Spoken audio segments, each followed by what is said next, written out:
Hey guys, tonight we ride into the dusty backstreets of America's Wild West, not as gunslingers, not as bounty hunters, but as the hungriest drifters this side of the Mississippi. You're squinting beneath the brim of a sweat-soaked hat, stomach growling like a cougar, and the only thing on your mind is not getting shot before dinner. It's hot, your boots are full of gravel, and you're wondering how long it's been since you had a real vegetable. The air smells like horse, whiskey, and maybe regret. You probably won't survive this, at least, not without some severe heartburn. So, before you get comfortable, take a moment to like the video and subscribe, but only if you genuinely enjoy what I do here. And let me know in the comments, where are you listening from, and what time is it in your part of the world? Now, dim the lights, maybe turn on a fan for that soft background hum, and let's ease into tonight's journey together. You've been riding for hours, maybe days. The sun never seems to quit. Your saddle's more bone than cushion now, and every town looks the same until you spot a rickety sign creaking in the breeze, Saloon. Part of the lettering's missing. That's promising. You dismount with the grace of a drunk goat, tie your horse to a post that's more splinter than wood, and step through swinging doors with the quiet confidence of someone who hasn't eaten since Tuesday. Inside, it's cooler, darker. Sawdust lines the floor, possibly for hygiene, possibly to soak up blood. A piano bangs out a tune that might be Camptown Races, or might just be the pianist giving up on life. Your eyes adjust. Men in sweat-stained hats lean over poker tables, cigars jammed between their teeth. No one looks up when you enter. You're just another dust-covered body. You find a seat at the bar. It's sticky. The barkeep, who has the complexion of an overcooked turkey leg, doesn't speak. He just slaps down a chipped tin plate and walks away. And there it is, your first official Wild West meal. You squint at it. Brown. That's the best you can say. Some kind of beans, definitely. Maybe pork fat. Maybe squirrel. Could be both. A slice of cornbread sits on the edge like it's trying to escape. There's no fork. Just a spoon that looks like it survived a war. You eat anyway. Beans are the backbone of the frontier. Cheap, filling, and about as thrilling as eating warm mud. But tonight, that mud is manna. The beans are mushy and oversalted, but they're hot. You shovel them down while your neighbor, who hasn't blinked in 4 minutes, grumbles about coyotes stealing his boots. Historians still argue whether saloons actually served consistent meals or if it was more of a bring-your-own-hope situation. Some claim full menus existed, offering trout, roast chicken, even oysters. Yes, really. Others point out that transporting fresh seafood to the desert was about as logical as giving a rattlesnake a top hat. One thing's clear, if the town was big enough and rich enough, usually thanks to a nearby mine, you could eat like a dusty king. But if you were in some backwoods establishment scraping by on cattle and card games, your meal probably came from the same pot that's been simmering since last Tuesday. Now and then, the cook would toss in whatever meat he could find, venison, rabbit, or something only legally considered meat. The less questions you asked, the better. Remember, this was a time when refrigeration meant burying things deep and hoping they didn't kill you later, but you weren't here for 5-star dining. You were here because you needed fuel. Beans gave you protein, carbs, and just enough indigestion to keep you alert during a midnight ambush. The saloon fills with voices. Someone slams a drink. Someone else slams a fist. Cards are shuffled, coins clink, and you're still chewing. That cornbread? It's dry enough to be used as roof tile. But it's sweet, sort of. You dunk it into the bean mush to soften it. Survival tip: here's a fun tidbit, some saloons used free food to lure in drinkers. The more you drank, the more you ate. It wasn't out of kindness, it was strategy. Give a man a salty plate of pork and beans, and he'll need 3 more whiskeys to wash it down. You can almost hear the saloon owner giggling behind a curtain. Food wasn't just nourishment. It was a signal. Got a full meal with fresh bread and real butter. This town had money. Just beans and dry biscuit. You were somewhere desperate. Or possibly cursed. Some saloons didn't serve food at all, just drinks and maybe a pickled egg floating in a jar that had seen better decades. And then there were the high-end establishments, often with names like Golden Nugget or Silver Star, where you might find a printed menu and something resembling etiquette. Cloth napkins. Real silverware. The kind of places you wore your least dirty shirt to. Of course, you could also stumble into the kind of place where the cook's idea of seasoning was hope and sawdust. Where meat was tenderized with the flat side of a boot. And where the phrase "just scrape off the green bits" wasn't a joke. It was culinary advice: you scrape your plate clean. Hunger is the best seasoning, after all. The barkeep raises an eyebrow, tosses you a crust of bread like he's feeding a stray dog, and moves on. It's not the worst thing you've eaten. As the night settles in, and a drunken cowboy falls off his stool behind you, you start to feel something close to full. Maybe it's the beans. Maybe it's the sense of shared exhaustion that floats through the air like tobacco smoke, or maybe it's just that in the Wild West, finishing your meal without getting shot was considered a good night. Your stomach's not exactly satisfied, but it's reached that agreeable kind of dull ache, the one that says, "You'll live." Probably. The saloon's grown louder, though the piano's slowed to a lazy waltz, and there's more snoring now than conversation. You glance around and wonder, who made that bean stew anyway? Was there really a cook? Or did it just manifest from the back, like a ghost of dinners past? You stand up, the floorboards creaking beneath your boots, and ease behind the bar, where a dusty door leads into the saloon's kitchen, if you can call it that. A sign says staff only, which you take as a polite suggestion. Besides, no one stops you. The door groans open, revealing a scene that's more horror film than hospitality suite. One sputtering oil lamp casts flickering shadows across counters crusted with decades of food crimes. A dented kettle bubbles on a wood-fired stove, belching steam like a wounded dragon. There's a pile of potatoes in the corner, sprouting more than one sort of life. And next to them, sacks of flour, stacked like forgotten tombstones. This was the Wild West back of house, where food wasn't just prepped, it was survived. Hygiene? Optional. Aprons? Sometimes. Rats? Often. But cooks were gods in their greasy little temples. If they liked you, you got the bigger cut of meat. If they didn't, well, hope you enjoy mystery loaf. A lot of these so-called cooks were former ranch hands or railroad workers who traded in their spurs for spoons. Recipes? Ha! If you had a pan, heat, and something edible adjacent, you were in business. And if someone dared complain, the cook might throw a ladle or worse, serve you a second helping. Still, saloon kitchens managed to crank out meals 3 times a day. The classics. Salt pork, beans, black coffee so strong it could strip paint, and if you were real lucky, flapjacks.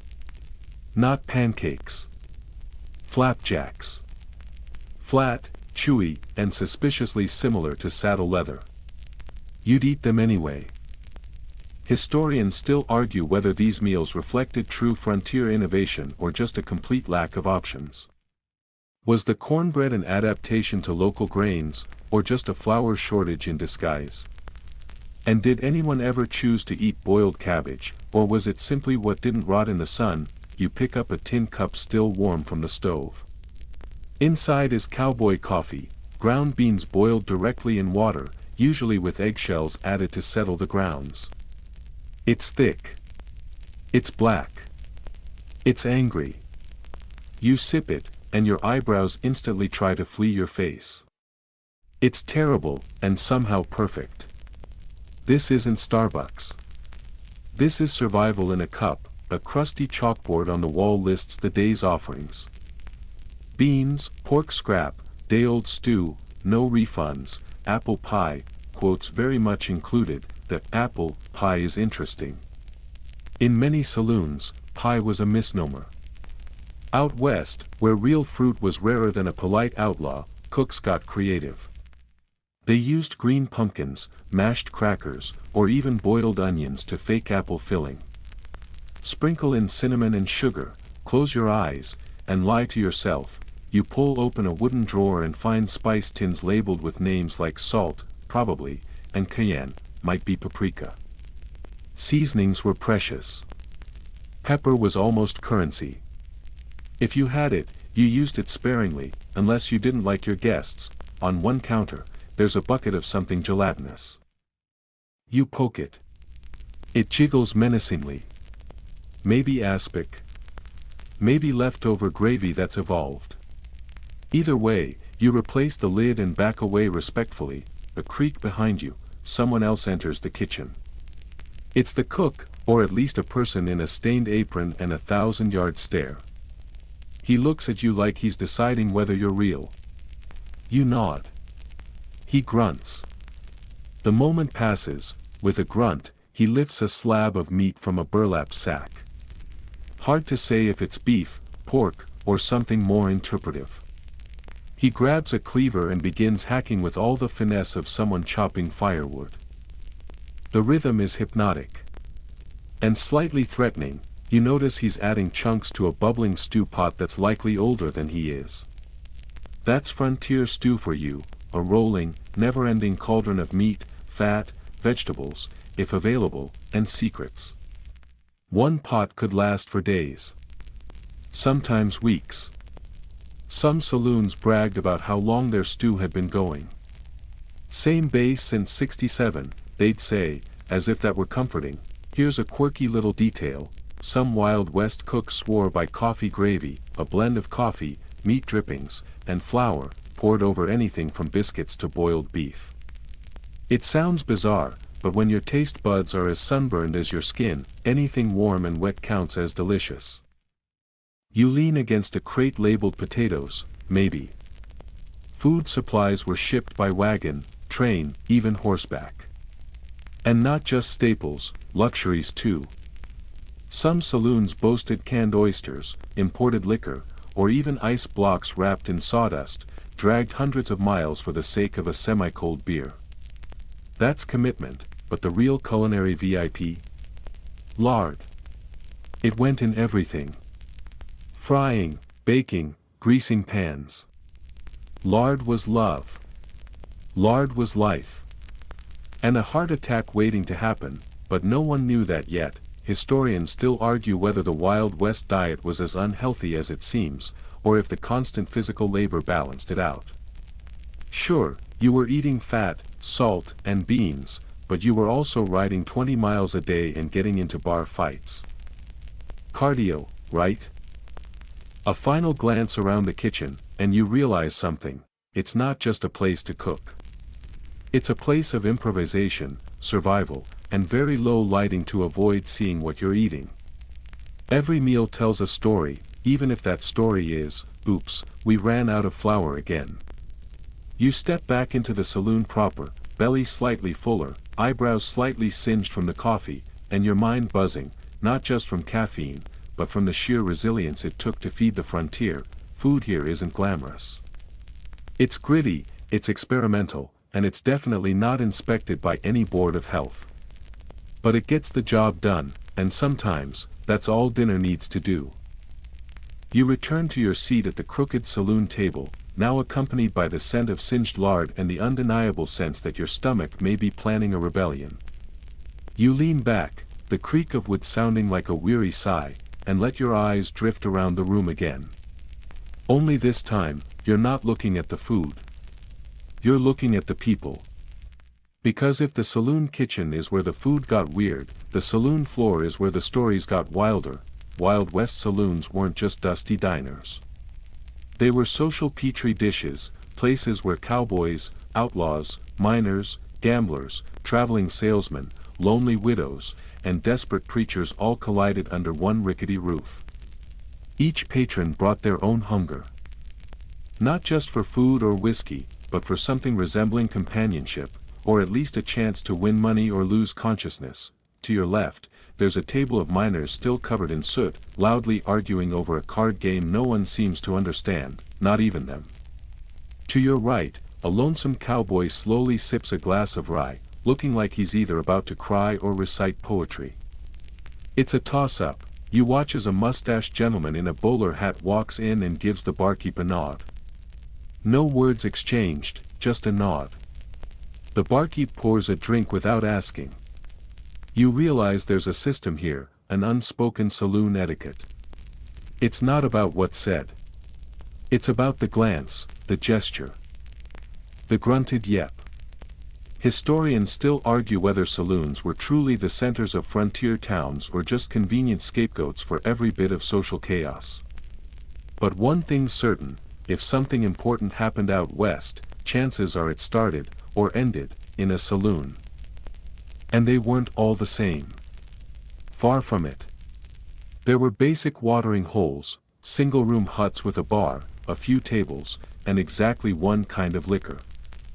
Then there were fancy saloons, complete with velvet drapes, polished bars, and chandeliers that looked like they'd fall on you at any moment. The drinks cost more. The card games were riskier. And if you looked lost, the regulars smelled it. Some saloons doubled as post offices, barbershops, brothels, or political halls. You could get a shave, send a telegram, order a steak, and get shot, all in the same hour. The Old West didn't believe in zoning. You notice a woman across the room, lace gloves, feathered hat, eyes sharper than a sheriff's badge. She's reading a dime novel and sipping a soda water like it's a glass of champagne. You didn't expect her in a place like this. That's the thing, saloons were some of the few public venues where women could assert themselves, especially if they ran the place. Lady barkeeps were rare, but they existed. Some became legends. Quirky fact, in some towns, women were encouraged to hang around saloons, not for scandal, but for marketing. A saloon with respectable lady presence was considered safer, cleaner, and more attractive to the wealthy crowd. Of course, whether or not those ladies were actually respectable was up for interpretation. In Deadwood, for example, there was Madame Dora Dufran, a saloon and brothel owner who advertised her establishment as a fine place for gentlemen and pigs. Refreshing honesty, if nothing else. You glance back at the bar, where a newcomer orders something called tarantula juice. You blink. That's not a euphemism. In some Western saloons, tarantula juice referred to low-grade liquor, often mixed with toxic additives like turpentine or ammonia. It was called tarantula juice because, well, it felt like spiders crawling up your spine after 2 sips. And then there were the temperance saloons, which sound like a joke but were entirely real. Backed by religious groups, these dry saloons offered root beer, food, and a stern talking to instead of booze. Did people go? Sometimes. Did they stay? Depends on the root beer. Someone stumbles past your table and crashes into a chair with the grace of a one-legged goat. No one reacts. It's just part of the rhythm here. A few minutes later, he's up again, heading to the piano to belt out a song about lost love and even more lost poker chips. Entertainment varied. In some towns, a saloon pianist was the height of culture. In others, you got poetry readings, dog fights, don't ask, or impromptu fiddle duels that ended with someone sleeping under the table. Musician or listener, one traveling performer, a man named Singing Sam, was known for writing custom songs for saloon-goers on the spot. For a nickel, he'd rhyme your heartbreak into a verse so absurd, you'd forget you were sad. At least until the whiskey wore off, historians still argue whether saloons encouraged cultural exchange or just amplified chaos. Some say they were melting pots of storytelling, ideas, and community. Others say they were fever dreams built from liquor and lies. Maybe both. The piano song winds down, and you realize something else. For all the lawlessness outside these swinging doors, there's a strange kind of order inside. Fights happened, sure. But the barkeep was the de facto judge. His word went. No one questioned the man with access to both the liquor and the shotgun under the bar. You imagine the rules, unwritten, of course: don't cheat at cards. Or at least don't get caught, don't touch the barkeep's cat. Yes, many saloons had cats for mice and, oddly, morale, tip in coin or labor. One cowboy once paid his tab by painting the saloon's outhouse. Fair trade, and never, ever insult the cook's stew. Seriously, you take a final look around the room: faces of strangers bathed in amber lamplight, laughter blending with snores, boots up on chairs, hats tilted over eyes, and one very determined dog licking spilled beer from the floor. Saloons weren't polished. They weren't safe. But they were human.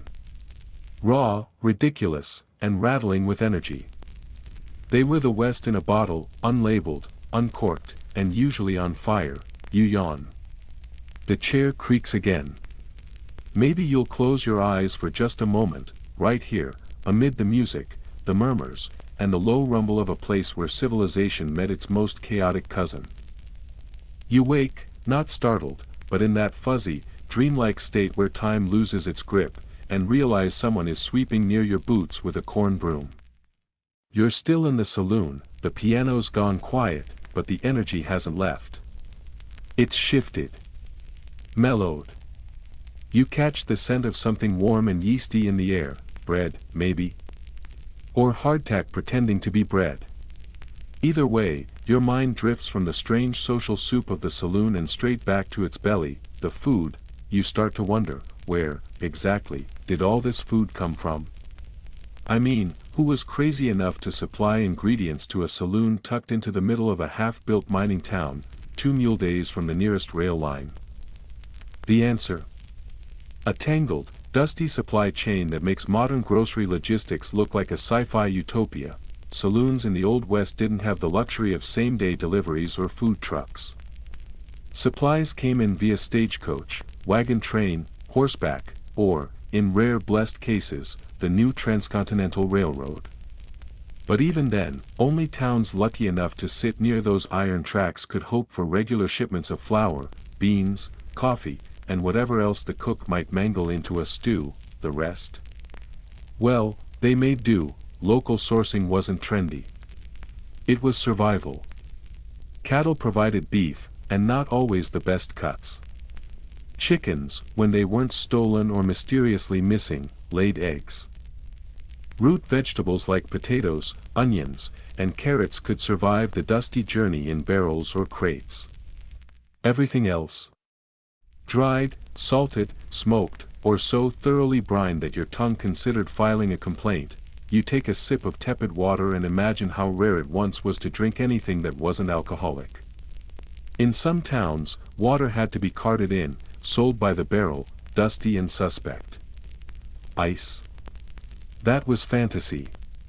Unless you lived in a town with access to high mountain snow or an insane budget, cold drinks were as mythical as clean socks. Historians still argue whether most saloon food was truly homemade or just assembled from preserved components.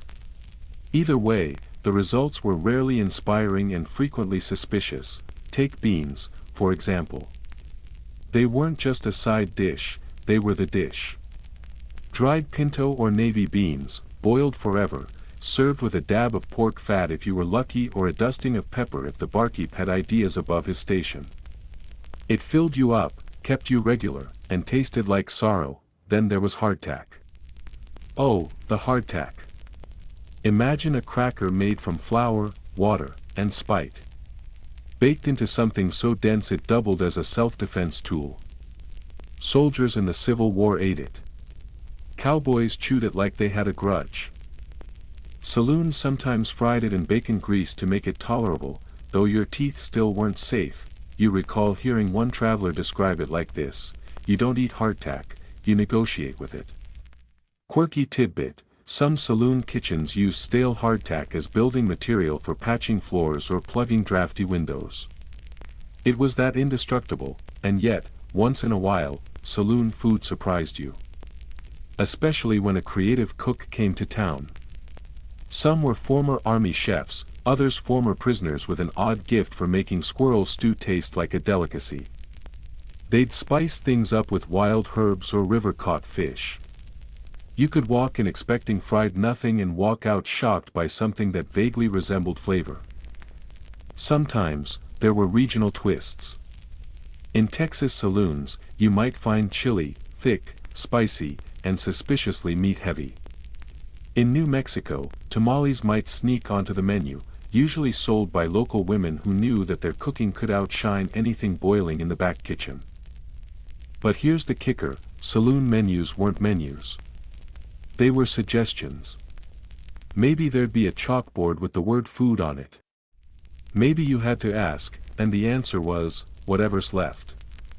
And maybe, if you complained, you'd be reminded there were other places to eat. 60 miles east, some saloons offered combo deals, a meal with your drink, a whiskey with your beans, a sandwich that came with a free game of checkers, assuming no one had stolen the pieces. The goal wasn't culinary delight, it was to keep you just sober enough to buy one more drink, and speaking of drinks, food wasn't always made to taste good. Sometimes it was made to soak up the cheap rot-gut whiskey coursing through your system. Grease, bread, and beans, the holy trinity of frontier sobriety. One recorded recipe from a Nevada saloon included this delicacy: cornbread made with sour milk, chopped onions, and the mysterious instruction: stir till the spoon stands up. It sounds like the prelude to dental work, but hey, necessity breeds invention. Like the time one Kansas saloon ran out of meat and started serving jackrabbit stew with a dash of wild mint. Patrons swore it was the best thing they'd ever tasted until they found out the mint was actually a local weed with mild hallucinogenic properties. Historians still debate whether the popularity of that dish was due to flavor or the floating cows patrons swore they saw afterward. You pick at a cracked piece of countertop and let the rhythm of the saloon kitchen drift into your ears. The clatter of ladles, the groan of iron stoves, the occasional profanity when someone burns their hand. It's not glamorous. But there's comfort in the noise. A heartbeat in a place that didn't always promise tomorrow, and behind it all, the invisible web of suppliers, local ranchers, immigrant farmers, moonlighting hunters, each one playing their part in feeding a town that could empty overnight if the gold dried up. You begin to appreciate the weird, wonderful machinery of it all. The way a wagon load of onions, a river full of fish, and a bag of questionable flour could become something edible in the hands of a desperate cook, and then, once in a while, a miracle. A traveling merchant brings in peaches from California, canned. Sweet. Soft. A luxury so rare, people line up for one spoonful like it's gold dust. You lean back, close your eyes, and imagine it, sunlight glinting off a tin can, the hiss of the lid pried open, and the burst of syrupy scent. For one glorious moment, a saloon became a palace. And all it took was a peach. Your eyes flutter open, or maybe they never really closed. Either way, you're still in that saloon, still caught somewhere between the drifting smoke of kerosene lamps and the tang of last night's spilled whiskey. The laughter has dimmed, replaced by murmured voices and the clink of morning coffee. Yes, even this far west, coffee was a sacred ritual. You shuffle forward, and now your curiosity shifts, not just to what people ate or how it got there, but who exactly made this all happen. Because behind every tin plate of beans or cup of mud-thick coffee stood someone wielding a ladle and probably a healthy dose of resentment. The cook. In the Wild West, the cook, sometimes called cookie on cattle drives, was more than just a person sweating over a stove. They were part psychologist, part survivalist, and part magician. And in saloons, they were often invisible, tucked in behind swinging doors or out back in open-air kitchens held together by ambition and wishful thinking. Cooks came in many forms. Some were former soldiers, trained in army mess tents with a flair for mass-producing edible slop. Others were immigrants, German, Irish, Chinese, Mexican, each bringing flavors, techniques, and recipes that crept into the West's evolving palate. A few were formerly enslaved people who had traveled west after emancipation, carving out space and flavor in an otherwise unforgiving place. And yes, quite a few were women. Now here's a twist for the dusty cowboy narrative. Behind the gruff bartender or poker-faced dealer, many saloon kitchens were actually run by women, widows, former proprietresses, and even enterprising young ladies with a knack for taming wild game and rowdy drunks alike. It wasn't glamorous work, but it paid. Sometimes, quirky tidbit. One Kansas saloon famously employed 3 sisters, none older than 20, who became known across 4 counties for their venison stew and merciless sass. Travelers would come for the food and stay just to be insulted. They later opened their own establishment and ran it with an iron skillet until they retired wealthy and probably still terrifying. You ease closer to the phantom kitchen in your mind, picturing the tools of the trade, heavy cast iron pots, chipped enamel mugs, battered knives, and whatever passed for a stove. Firewood, if they were lucky. Dried cow dung, if they weren't. Food prep wasn't delicate. It was primal. But even then, cooks had standards, if only to protect themselves from food poisoning lawsuits or revolvers. Cleanliness was patchy, but the better cooks took pride in their stations, even if station meant 2 planks over a fire pit and a pot held up by questionable faith. And then there was the saloon's backroom butcher, often doubling as the bouncer. Ever wonder how you got your meat in a town without a grocery? You didn't ask.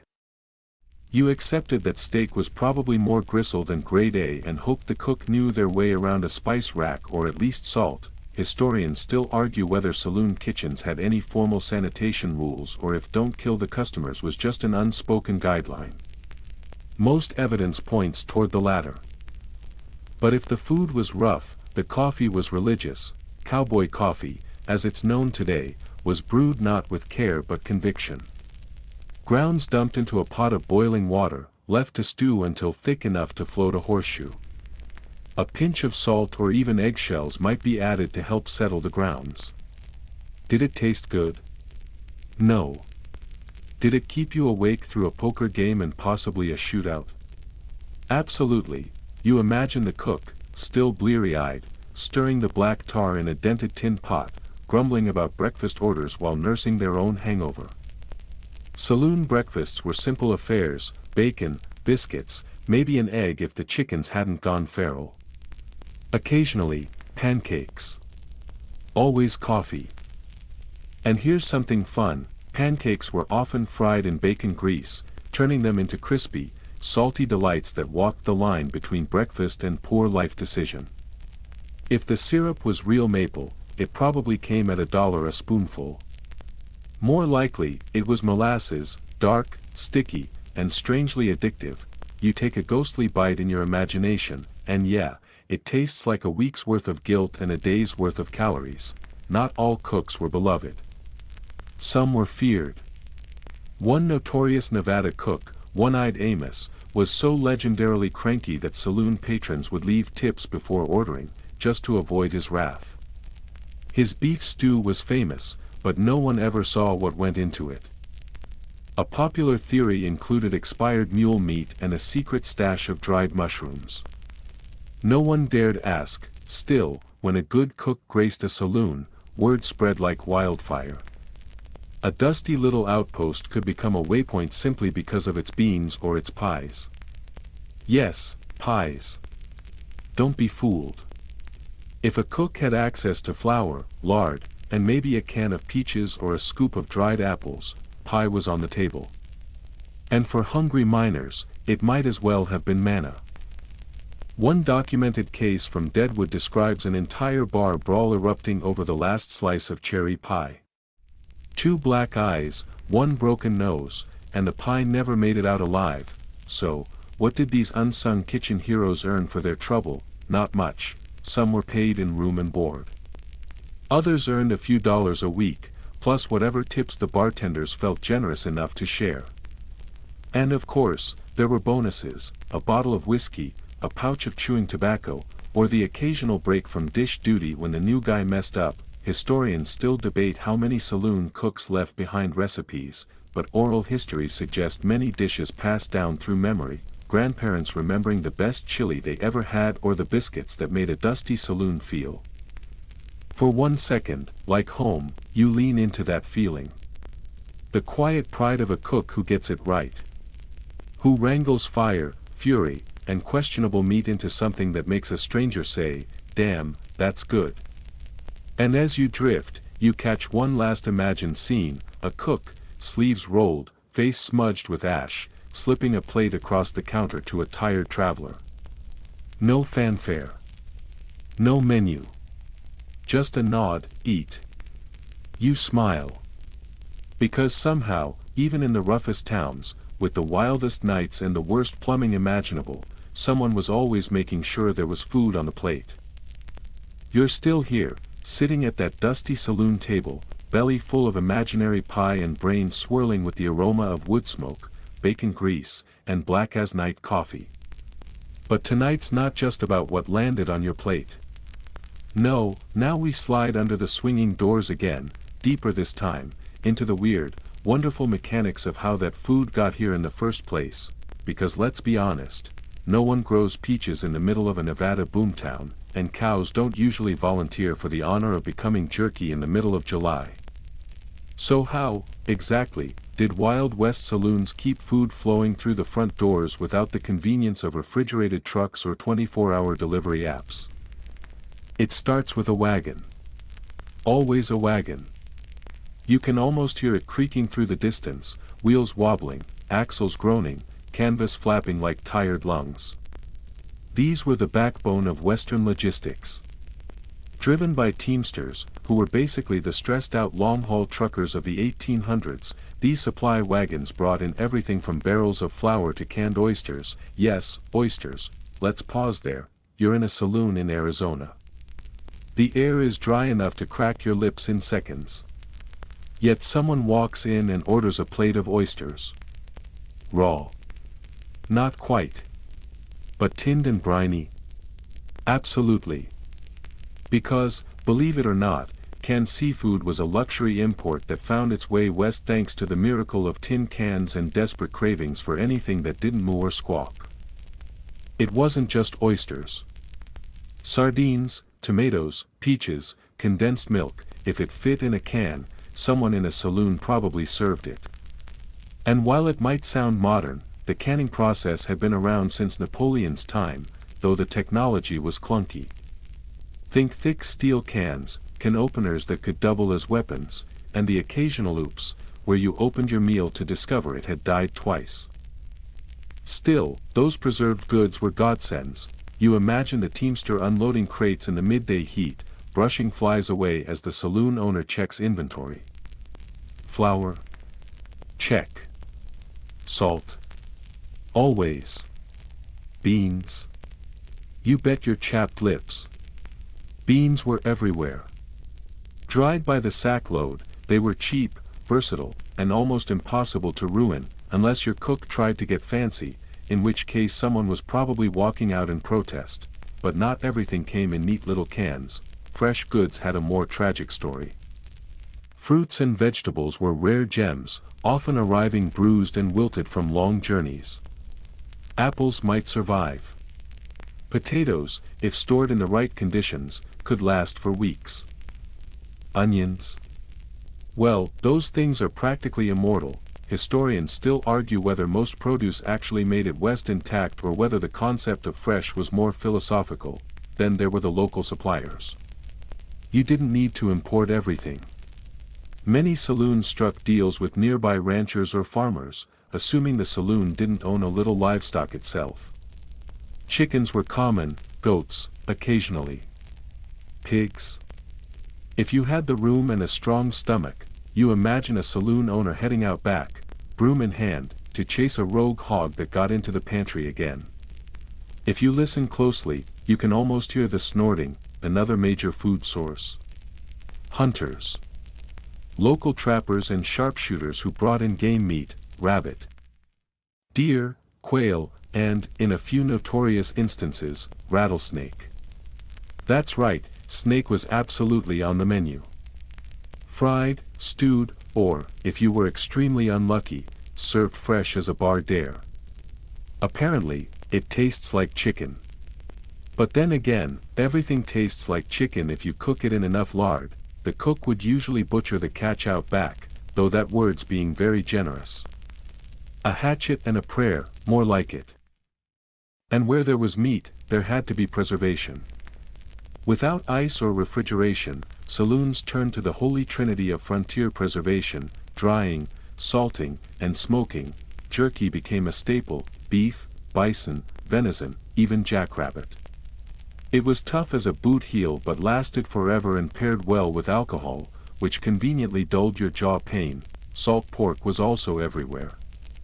Salty, fatty, and questionably pink, it was the duct tape of Western meat.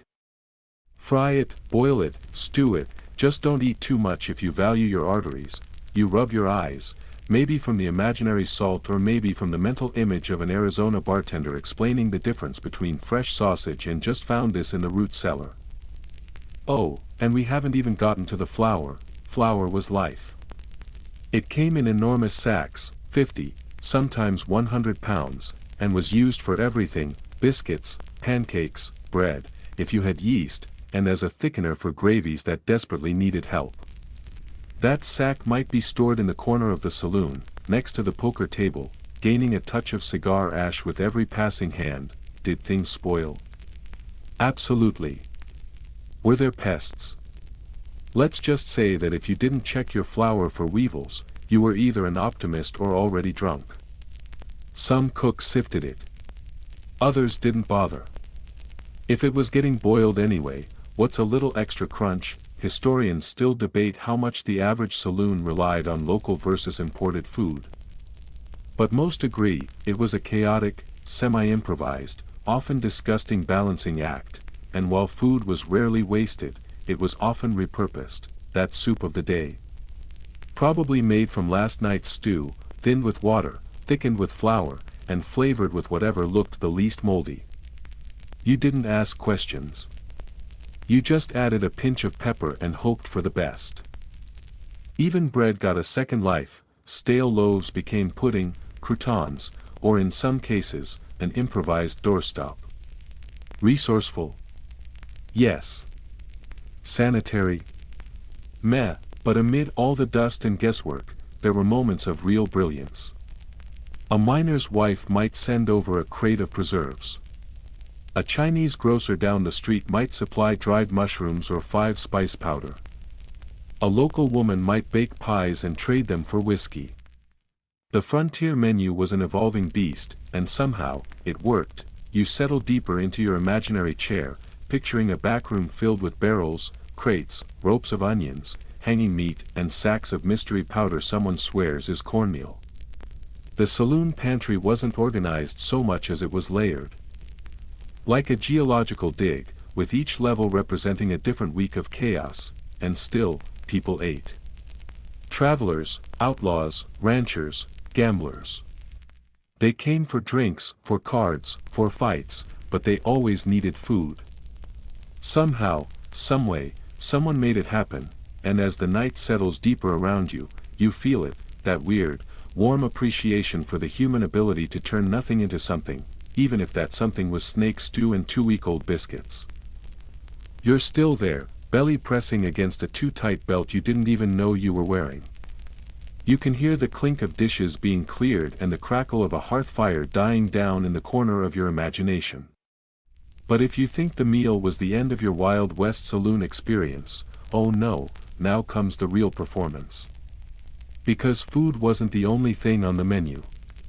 Tonight, you're staying for the entertainment. Every good saloon needed a hook, something to keep folks lingering long after the last biscuit crumb vanished.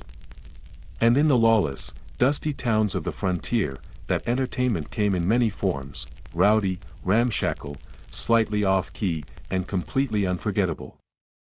Let's start with music. Someone's always got a fiddle. Or a banjo. Or, if the saloon was especially well off, a battered upright piano that hadn't been tuned since the Lincoln administration. You hear the screech of a bow across string, a few off-key notes, then a beat kicks in, fast, lively, made for tapping boots and stomping floorboards. You look over. A lanky teenager's playing like his life depends on it, which it might. given the number of impatient cowhands waving half-full mugs and shouting for turkey in the straw. He's sweating bullets. Not metaphorical ones, actual, possible ones, because someone in the back just pulled out a six-shooter and is tapping it gently against his glass in time with the music. Don't worry, it's just for rhythm. Probably, live music was a staple. It gave drunks something to holler to, lovers something to sway with, and the barkeep a little distraction while watering down the whiskey. But music wasn't the only act in town. No sir, no ma'am. Enter the saloon girl. Let's clear something up. Not all saloon girls were the scandalous caricatures you see in old cartoons. Yes, some flirted for tips. Some did more than flirt. But many were essentially performers, dancers, singers, piano players, and full-time charmers whose job was to make the saloon feel like the closest thing to culture this side of the Mississippi. Imagine corsets, ruffled skirts, and hair piled high like a frosted cake. You lean back and watch one of them whirl past your table, skirts flying as she launches into a can-can routine that's equal parts athletic and chaotic.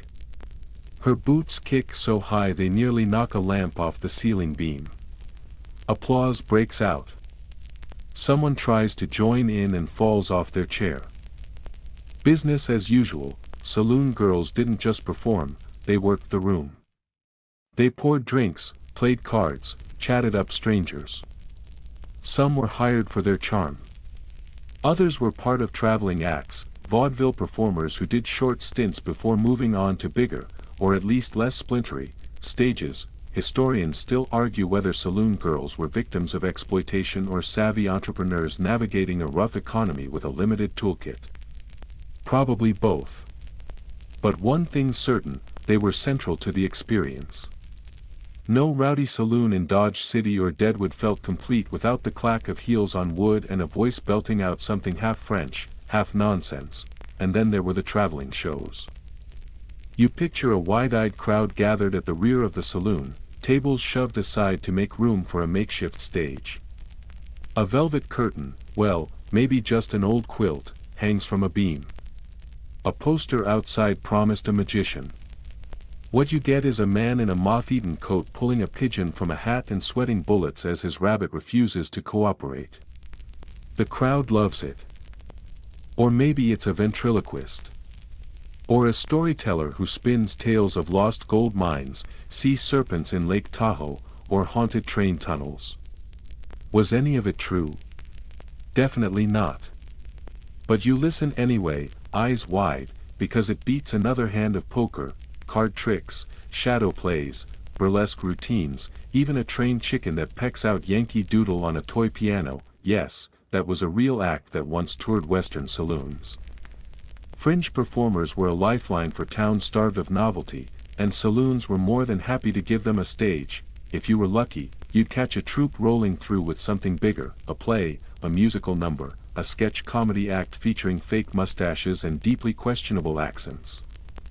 One eyewitness report from a Montana saloon mentions an opera night, in which a former New York chorus girl tried valiantly to perform Verdi over the din of a bar fight. She finished the aria. The bartender called it inspirational. But not everything was so refined. More often than not, entertainment meant participation. You glance around the saloon and see a crowd forming in one corner. A wrestling match is about to go down. No rules, no mats, just two men, too much whiskey, and a circle of shouting gamblers placing bets with buttons, bullets, and the occasional chicken. The prize? Pride. Or half a bottle of rye. You'd think that kind of spectacle would scare off patrons. Not at all. It was the draw. Fights, arguments, shouting matches over cheating hands or spilled drinks, these were the glue that held the saloon experience together. People came to watch, to wager, or just to feel something other than hunger and heartbreak. Still, not everything was chaos. You turn your attention to a quiet table in the corner, where an old cowboy reads aloud from a dime novel to a group of children whose parents are drinking 3 feet away. His voice is gravel wrapped in honey. He's recounting the tale of Dead-Eye Dan and the Ghost Posse. Every time he lowers his voice for dramatic effect, the room seems to hush, just a little. That's the thing about saloon entertainment. It wasn't curated, polished, or predictable. It was alive. Shaped by who happened to walk through the door, what skills they brought, and how many drinks they'd had before volunteering to recite Shakespeare upside down, and sometimes, the audience became the act. Take the woman who claimed she could yodel the alphabet backwards. Or the prospector who juggled pickaxes. Or the teenager who tried to teach his mule to bow during the Sunday lunch rush. The mule did bow, right into the soup pot. Historians still debate how much of the Wild West saloon's entertainment was structured versus spontaneous. But one thing's clear, it was always memorable. For better or worse, and as you sit back in your creaky mental chair, candlelight flickering, music echoing faintly over the noise, you can't help but smile. It's chaos. It's noise. It's a fevered dream of tap shoes and bad harmonica solos. But it's also joy. Real, strange, often unshowered joy. You close your eyes. Somewhere in the distance, someone's playing "Oh, Susanna" way too fast, and someone else is dancing on a table with one boot off. Somehow, you feel right at home. The noise begins to die down. Not because folks are heading home, but because they're headed deeper into the back, beyond the flickering lamplight, through a swinging door that creaks like an old man's knees. You've had the meal, you've watched the show, but now, you step into the belly of the saloon's most lucrative beast, the gambling room. It's dim. Smells like pipe smoke, old leather, and the sour hint of stress sweat. A man in a battered bowler hat chews on a toothpick like it's the only thing keeping him from exploding. You scan the tables. Faro. Poker. Chuck-a-luck. Some games you recognize. Others look like someone made them up 5 minutes ago and dared someone else to bet money on them. And they did. Faro was king for a while. Not quite as slow-burning as poker, but easier to learn and faster to play. The rules? Don't worry, you'll forget them in the morning anyway. Just know that it involves betting on a layout of cards while a dealer flips them from a shoe. Some say Faro gave players better odds than most house games. Others say the dealers rigged it so shamelessly it didn't matter. Historians still argue whether Faro was fair or just slightly more dignified robbery. You sit at a table. A soft-spoken woman with silver rings on every finger deals out cards like she's casting spells. Her face unreadable. Her boots snakeskin. She doesn't blink once the entire hand. You, meanwhile, are sweating so hard the playing cards are sticking to your palms. A man across the table watches you with the slow, amused blink of a mountain lion deciding whether you're worth the chase. Gambling in the Wild West wasn't just entertainment, it was a career. For some, it was the only career. Professional gamblers wandered from town to town, dressed sharper than the local sheriff, hands faster than your thoughts, pockets full one night and empty the next. The truly good ones, people like Doc Holliday, could make a living at it.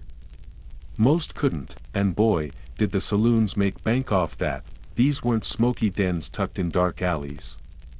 Gambling was often front and center, encouraged, advertised, and glorified. Saloons would hire skilled dealers to run games professionally, keep play moving, and ensure the house got its cut.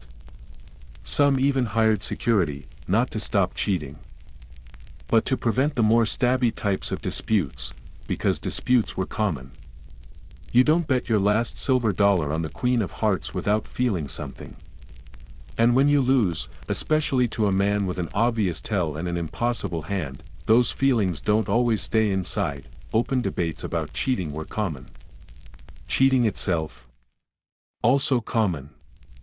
Bottom dealing, marked cards, hidden aces up sleeves, even collapsible table legs for when it was time to fold and flee. One popular method involved hiding extra cards under your cuff, which is why many dealers were required to roll their sleeves up past the elbows, and yet people kept playing.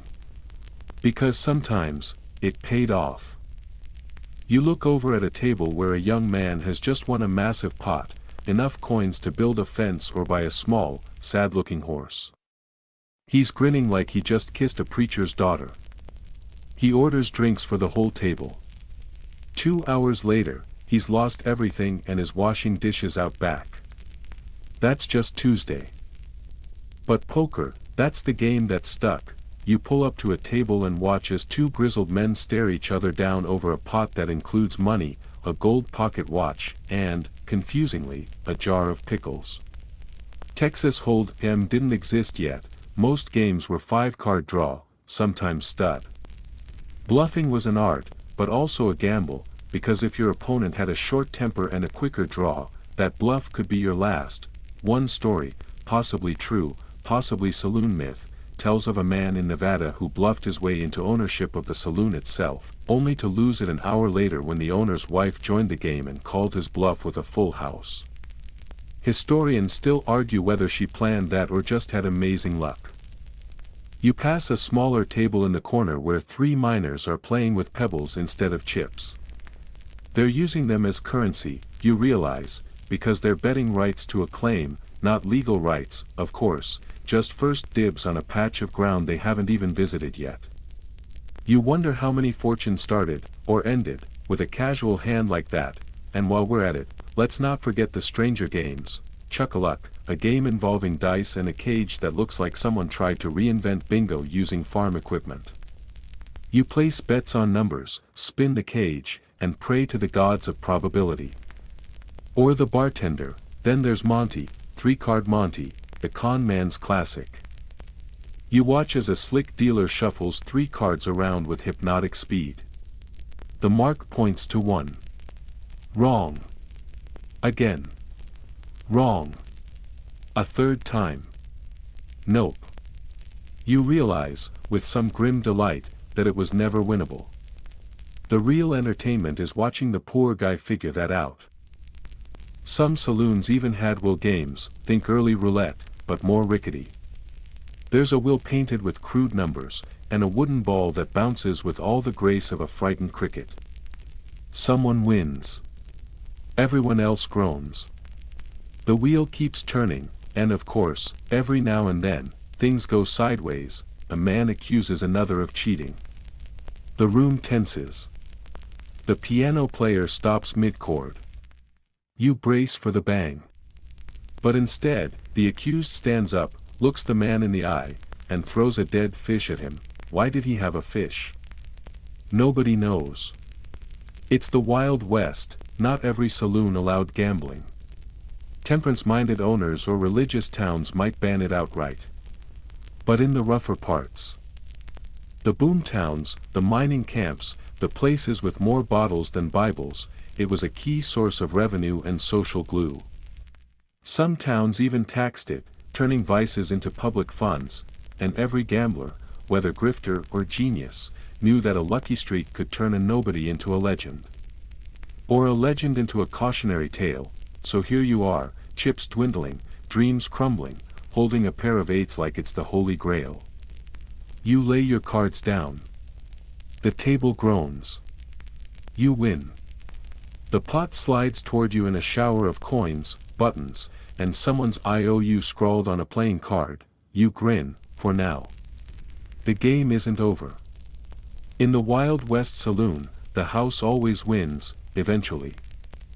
You wander back out of the gambling room, the scent of pipe smoke still clinging to your clothes like the memory of bad decisions.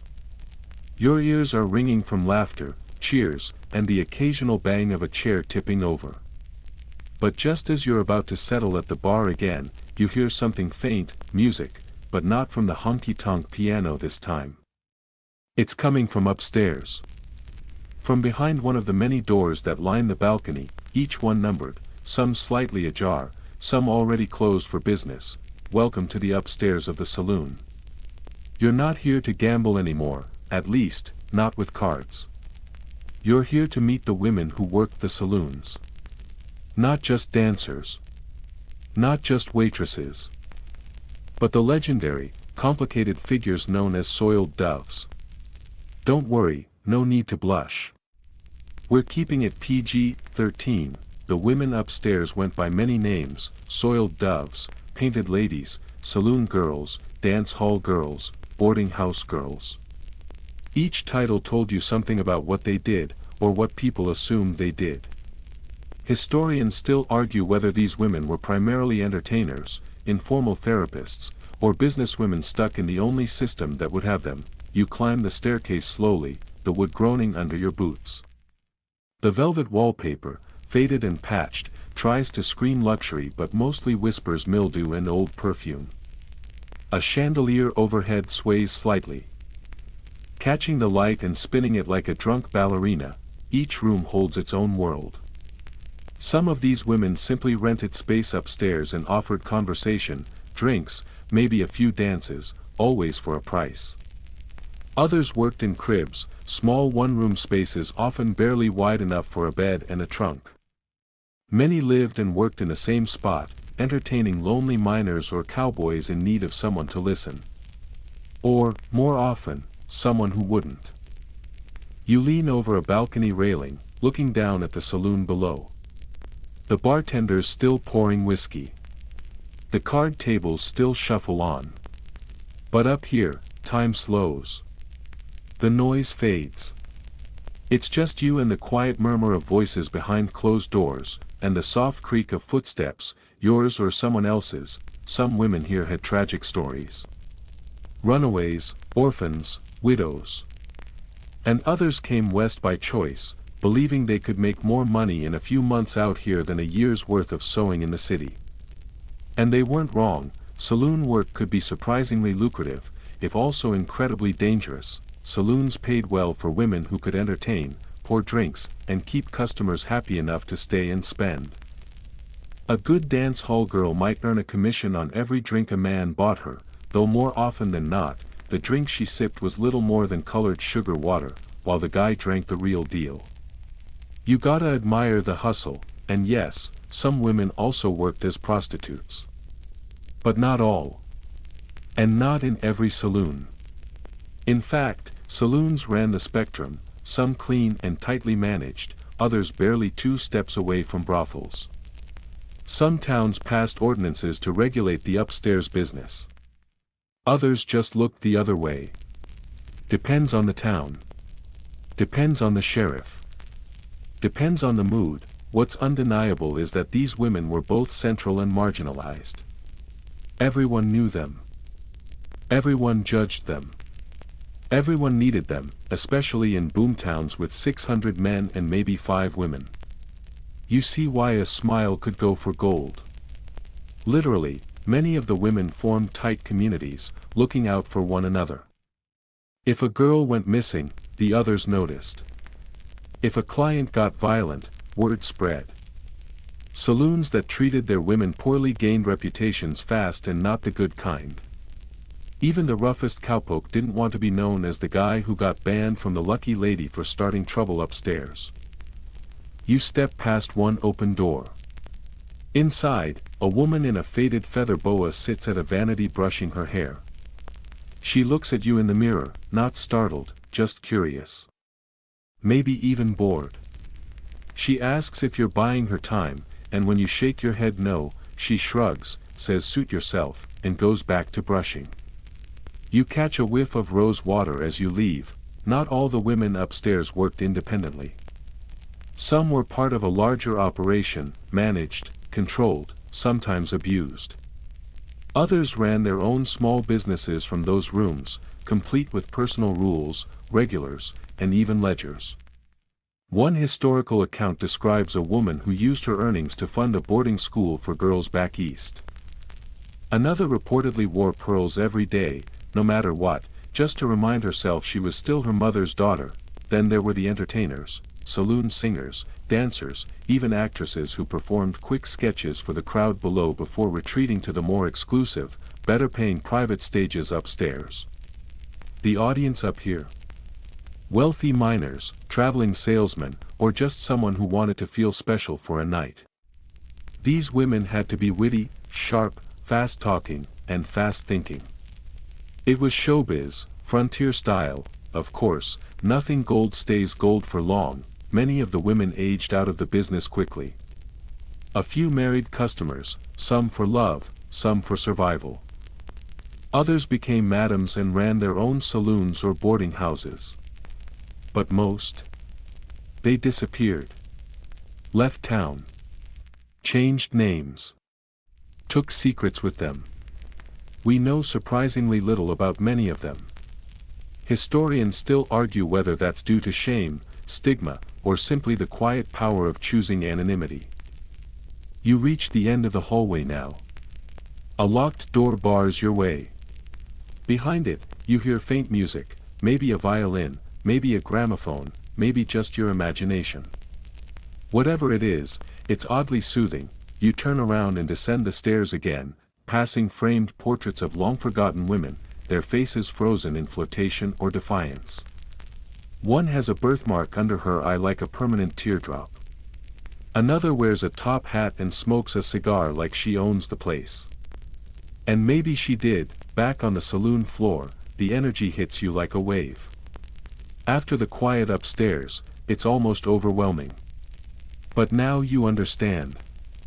That upstairs world, half hidden, half whispered, is as much the saloon's soul as the swinging doors or whiskey barrels. The piano picks up again.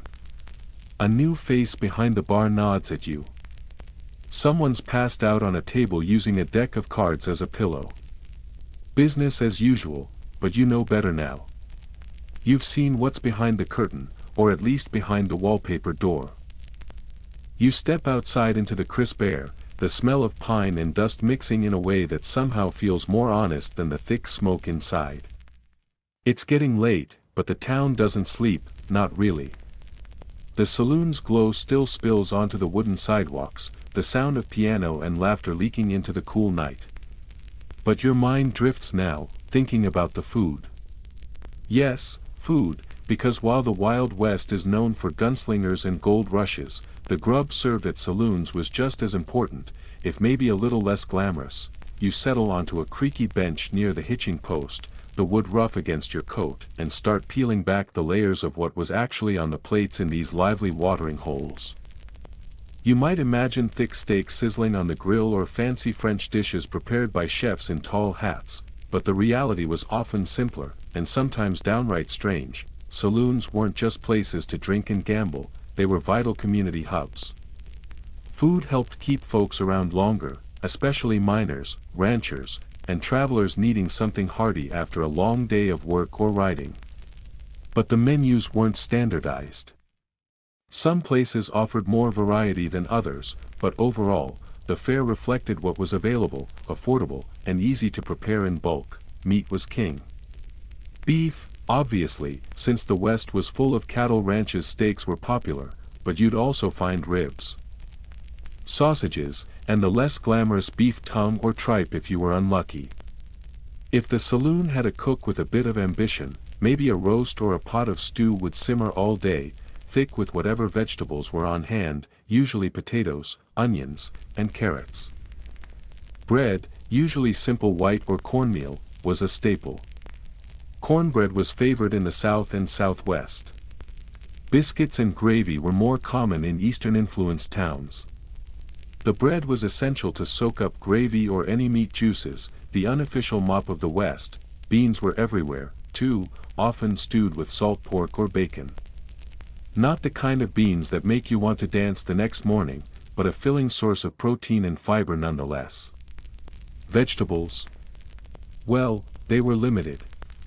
Fresh greens were a luxury, and much of what was served was canned or pickled. Historians still argue whether fresh produce was rare because of the frontier's harsh environment or simply because cooks didn't prioritize it. You might be surprised to learn that fish, surprisingly, did make it to some menus, trout from mountain streams or catfish from rivers. But it was less common and usually reserved for special occasions or towns closer to water. Now for a quirky fact, you may think of the Wild West as dusty, dry, and smoky, but some saloons boasted a chocolate cake on the menu. Yes, chocolate cake. Not just a small slice but sometimes a whole cake kept in the back, an imported luxury. It was the dessert that made folks' eyes light up after a tough day, though good luck getting a slice if you arrived late. Desserts were generally simple, cobblers, puddings, or pies made from local fruits like cherries or apples if they were lucky. The quality varied wildly, but the gesture counted. Remember that some miners even carried hardtack, a kind of rock-hard biscuit, which, if soaked in coffee or whiskey, could temporarily become edible. Delightful, huh? Drinks were obviously the saloon's lifeblood, but food was the anchor. Some saloons experimented with combining food and drink in weird ways. For example, whiskey cocktails sometimes came with a side of pickled eggs or spicy sausages to balance the palate, or so they claimed. The truth? The pickled eggs were often there to soak up excess liquor, and the spicy sausages were a convenient finger food. Speaking of eggs, they were a breakfast staple. Saloon kitchens often served early bird specials for those up with the sun, eggs cooked in every way imaginable, often paired with ham or bacon. Of course, historians still argue whether these breakfast offerings were common in every saloon or just a feature of larger establishments in towns with a steady population, and here's a fringe tidbit: some saloons served canned oysters, often fried or in stews. Oysters in the Wild West. Sounds wild, but thanks to railroads and canning, they traveled surprisingly well. They were a luxury item and often reserved for the wealthier clientele. You realize that the food in saloons was a strange mix of necessity, creativity, and just plain making do. Kitchens operated with limited resources, unpredictable deliveries, and cooks who had to keep up with the booming and busting rhythms of frontier towns. One last thing: campfire cooking. While saloon food was hearty, many men still preferred their own campfire grub.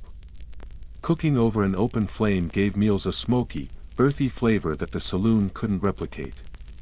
The saloon's food was social and practical, fuel for long nights of gambling, drinking, and storytelling, so, as you sit on that wooden bench, the saloon behind you buzzing with life, you get a taste, not of the food itself but of the history it carries. The humble beans, the rare cake, the pickled eggs, they're all tiny pieces of a much bigger story about survival, adaptation, and the human need to gather around food and drink. Even in the roughest places, you finish your mental meal and head back inside, ready to hear more stories.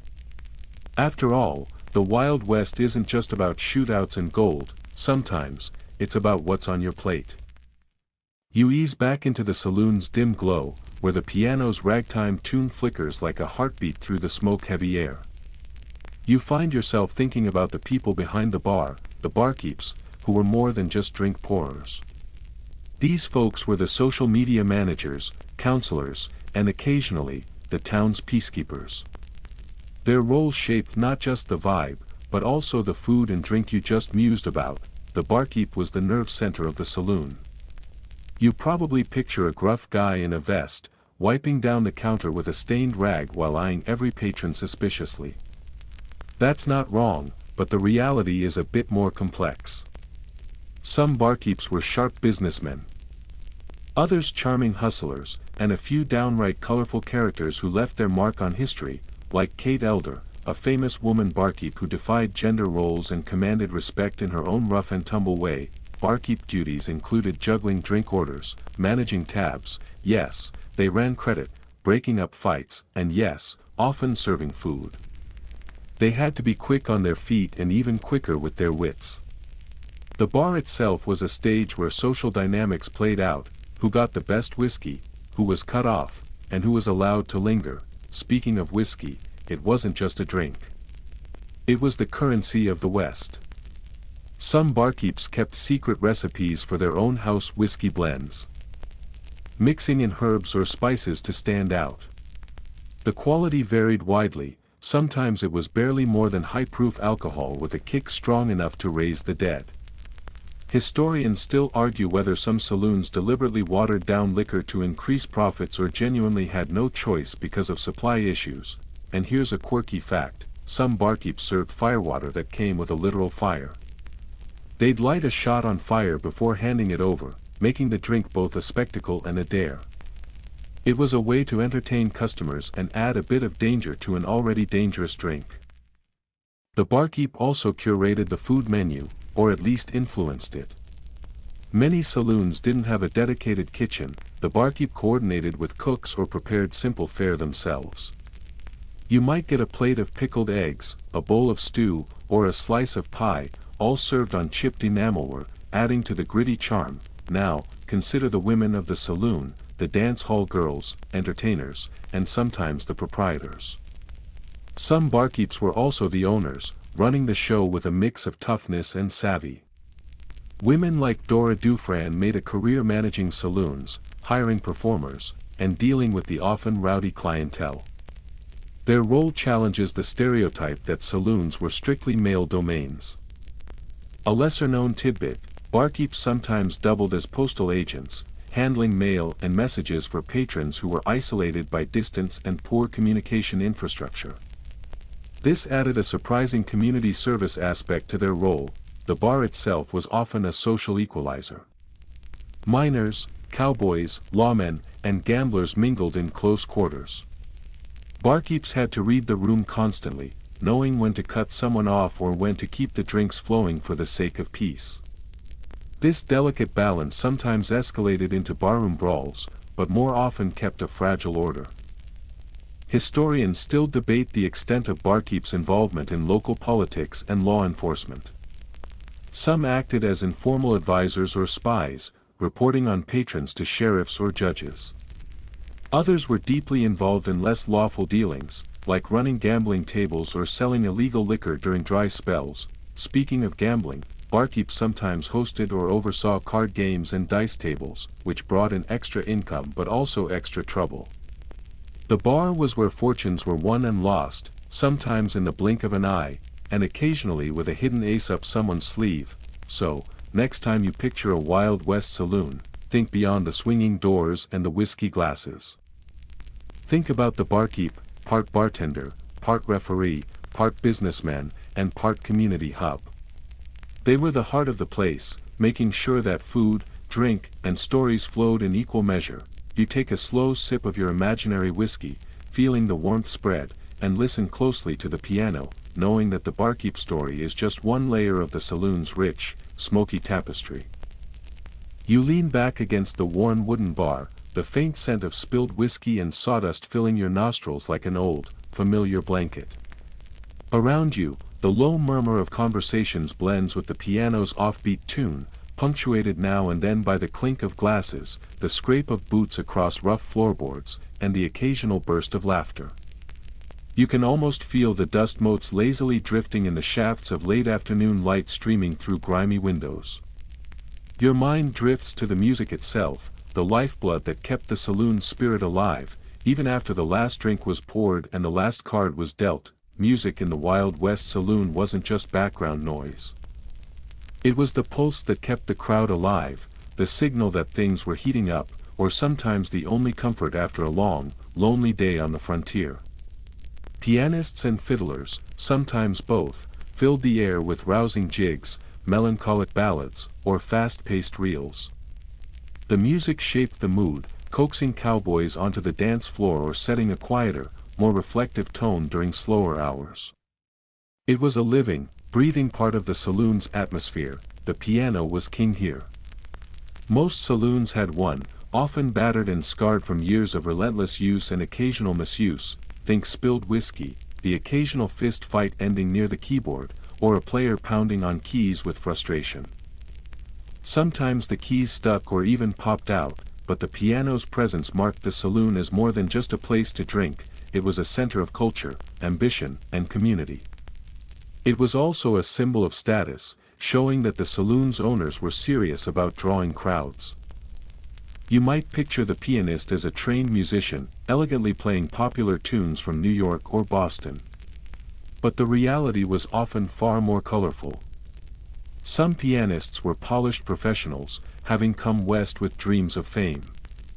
Others were gamblers, miners, or drifters who learned to play by ear or picked up a few tricks over time.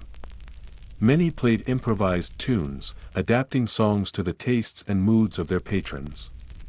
Sheet music was a luxury. More often, the music came from memory, instinct, and a good dose of showmanship. historians still argue whether many pianists were truly professional or more like talented amateurs who learned on the job. Some accounts describe players who could perform complex ragtime with remarkable skill, while others suggest that the so-called piano grinders had a knack for keeping the rhythm rather than impressing with virtuosity. The distinction is fuzzy, and maybe that's part of the charm. The music wasn't polished so much as it was alive, raw, and sometimes wildly unpredictable. You might be surprised to know that many songs were not just imported but adapted to fit local stories and legends. Tunes about famous outlaws, cattle drives, or lost love spread quickly, evolving with each performance. This oral tradition made saloon music one of the earliest forms of folk storytelling in the American West, a shared history told in melody and rhythm. Think of it as a Spotify playlist created live, with every player adding their own remix. Here's a quirky tidbit for you. Some saloons employed piano grinders or piano players for hire, who were essentially itinerant musicians paid to play during specific hours or events, sometimes to cover up other less lawful activities happening behind the scenes. These players had to be tough, able to deal with drunken interruptions, unruly crowds, and occasionally a stray bullet or two. The nickname piano grinder came from the relentless, grinding rhythms these musicians sometimes used to keep the energy up, even if their technique was less than refined. Dancing was another crucial element of the saloon's nightlife. Two-steps, waltzes, square dances, and sometimes wild, improvised dances got the crowd moving. Dance hall girls often led the floor, encouraging shy patrons to join in. The dance floor was a social equalizer. Everyone could cut a rug, from the town's highest-ranking official to the lowliest drifter just passing through. Dancing was as much about fun as it was about making connections, flirting, or even settling disputes without drawing guns, beyond piano and fiddle. Other instruments made occasional appearances: banjos, harmonicas, and early guitars. The mix depended on who was around. Traveling musicians often stopped by for a few sets, bringing their own flavor to the saloon's soundtrack. This transient nature made the music dynamic, constantly shifting with the comings and goings of the West's diverse population. There's an ongoing debate among scholars about whether the music encouraged violence or helped keep tempers down. Some argue that raucous tunes and fast dances stirred up energy, making fights more likely. Others claim that music was a necessary distraction, a way to channel restless energy into dance and song, preventing trouble from boiling over. Maybe the truth lies somewhere in between. The piano was both a catalyst and a calming influence. Another fascinating note: some saloons hosted singing contests or talent shows where locals could prove their mettle. These events could last for hours, with wagers placed on the best voice or most entertaining performance. If you were lucky, you might witness the birth of a local legend or hear a new song that would echo through time.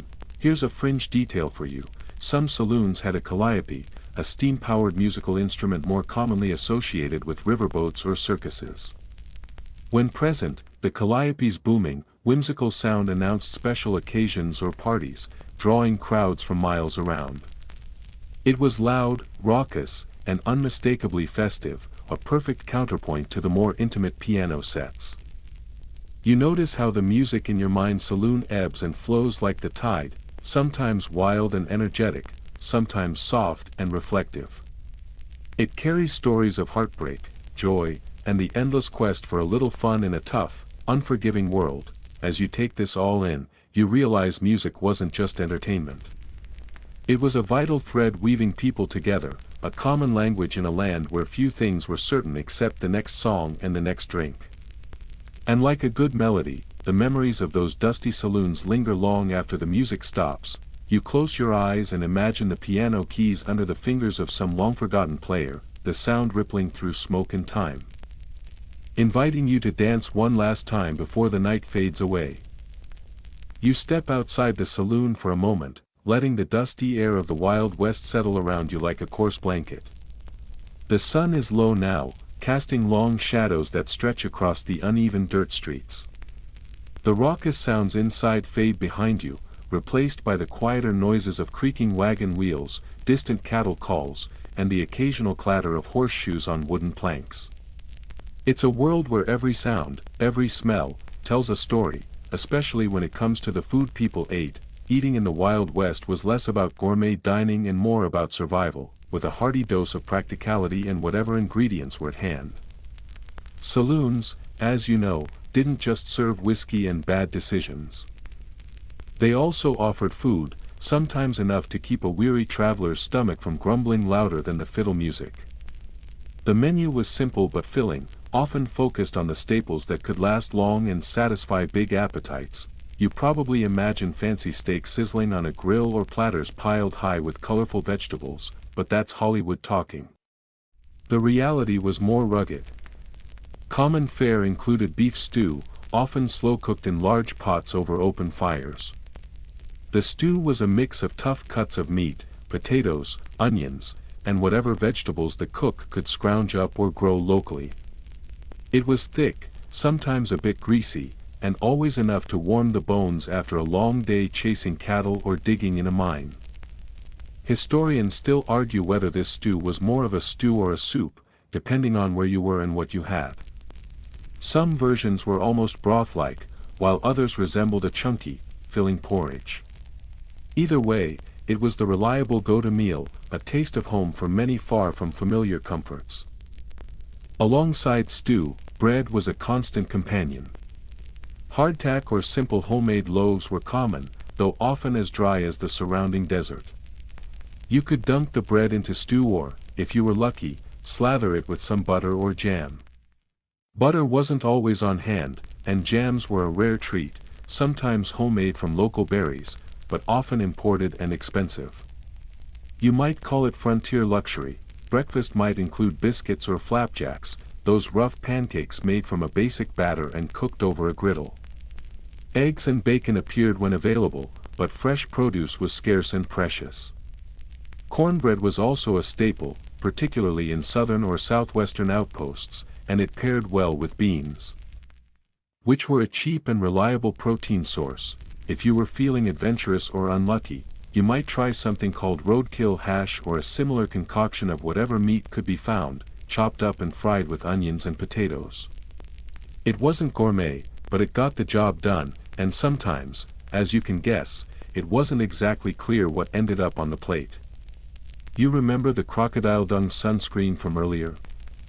Well, think of this as the food equivalent, survival over standards. A quirky frontier specialty was chuckwagon cooking, especially during cattle drives. The chuckwagon was a mobile kitchen pulled behind the herd, stocked with staples and operated by the cook.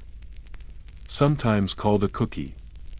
Cookie's meals were legendary, made from limited ingredients but with a skill that turned beans, salted meat, and hardtack into something folks would remember long after the drive ended. Beans and salt pork were a frequent pairing, simmered for hours into a smoky, hearty dish that smelled better than it probably tasted. But it kept cowboys fed and ready for another day in the saddle. Wild game also featured heavily on menus when hunters struck luck. Venison, rabbit, wild turkey, and sometimes even rattlesnake found their way onto plates. Rattlesnake meat was said to taste like a cross between chicken and fish, and while not everyone was a fan, some frontier folk swore by its flavor and its supposed medicinal properties. Whether rattlesnake stew was a delicacy or a desperation meal depends on who you ask. Historians still debate the extent to which exotic game was regularly consumed versus mere legend. One surprising fact: people in the Wild West ate a fair amount of canned food. The invention of canned goods in the 19th century revolutionized frontier dining. Canned beans, peaches, and meats like corned beef became staples because they lasted long and could be transported easily. The downside: sometimes the cans were poorly sealed or rusted, making for less than appetizing meals. Still, canned food was a game changer, especially for miners and soldiers stationed far from supply lines. Sweet treats were rare but beloved. Saloons occasionally offered pie. Apple was the classic, but peach, cherry, and berry pies were known to appear when ingredients were in season or imported. Pie crust was often hard and crumbly, but the filling was a burst of sugary warmth. You might be surprised that sugar was a luxury item, often rationed carefully. Candies and sweets were mostly homemade by those who had time and resources. And they were reserved for special occasions or to lure patrons into spending a little extra. Coffee was the unofficial beverage of choice, alongside whiskey. Strong, black, and often boiled to a bitter, sludge-like consistency, frontier coffee was the fuel that kept people going before the next shot of whiskey or the next bite of stew. It was sometimes brewed over open flames in crude pots, with grounds floating in the cup like little memories of the last campfire. Cowboys would swear by it, and campfire coffee has become a kind of iconic symbol of the West itself, and of course, there were regional quirks. In mining towns, you might find Chinese cooks introducing fried rice and noodle dishes, a little taste of their homeland brought across the Pacific.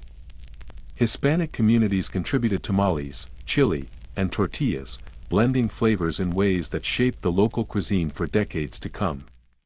The saloon menus were often a melting pot, literally and figuratively, of cultural influences meeting on the dusty streets of frontier towns. Historians still argue about how much of this food culture was widespread versus localized to certain towns or ethnic groups.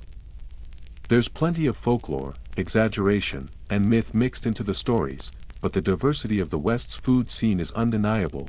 Before you return inside to the warm glow and lively sounds, you think about how this food, simple as it was, provided comfort and a sense of normalcy in a world that could change at the drop of a hat. It was a reminder that, even in the wild, unpredictable frontier, people craved warmth, sustenance, and sometimes just a decent piece of pie. You push open the saloon door once more, the familiar creak greeting you like an old friend. The smoky haze hangs in the air, mixing with the sweet scent of spilled whiskey and stale cigar smoke, a cocktail as potent as anything in a bottle.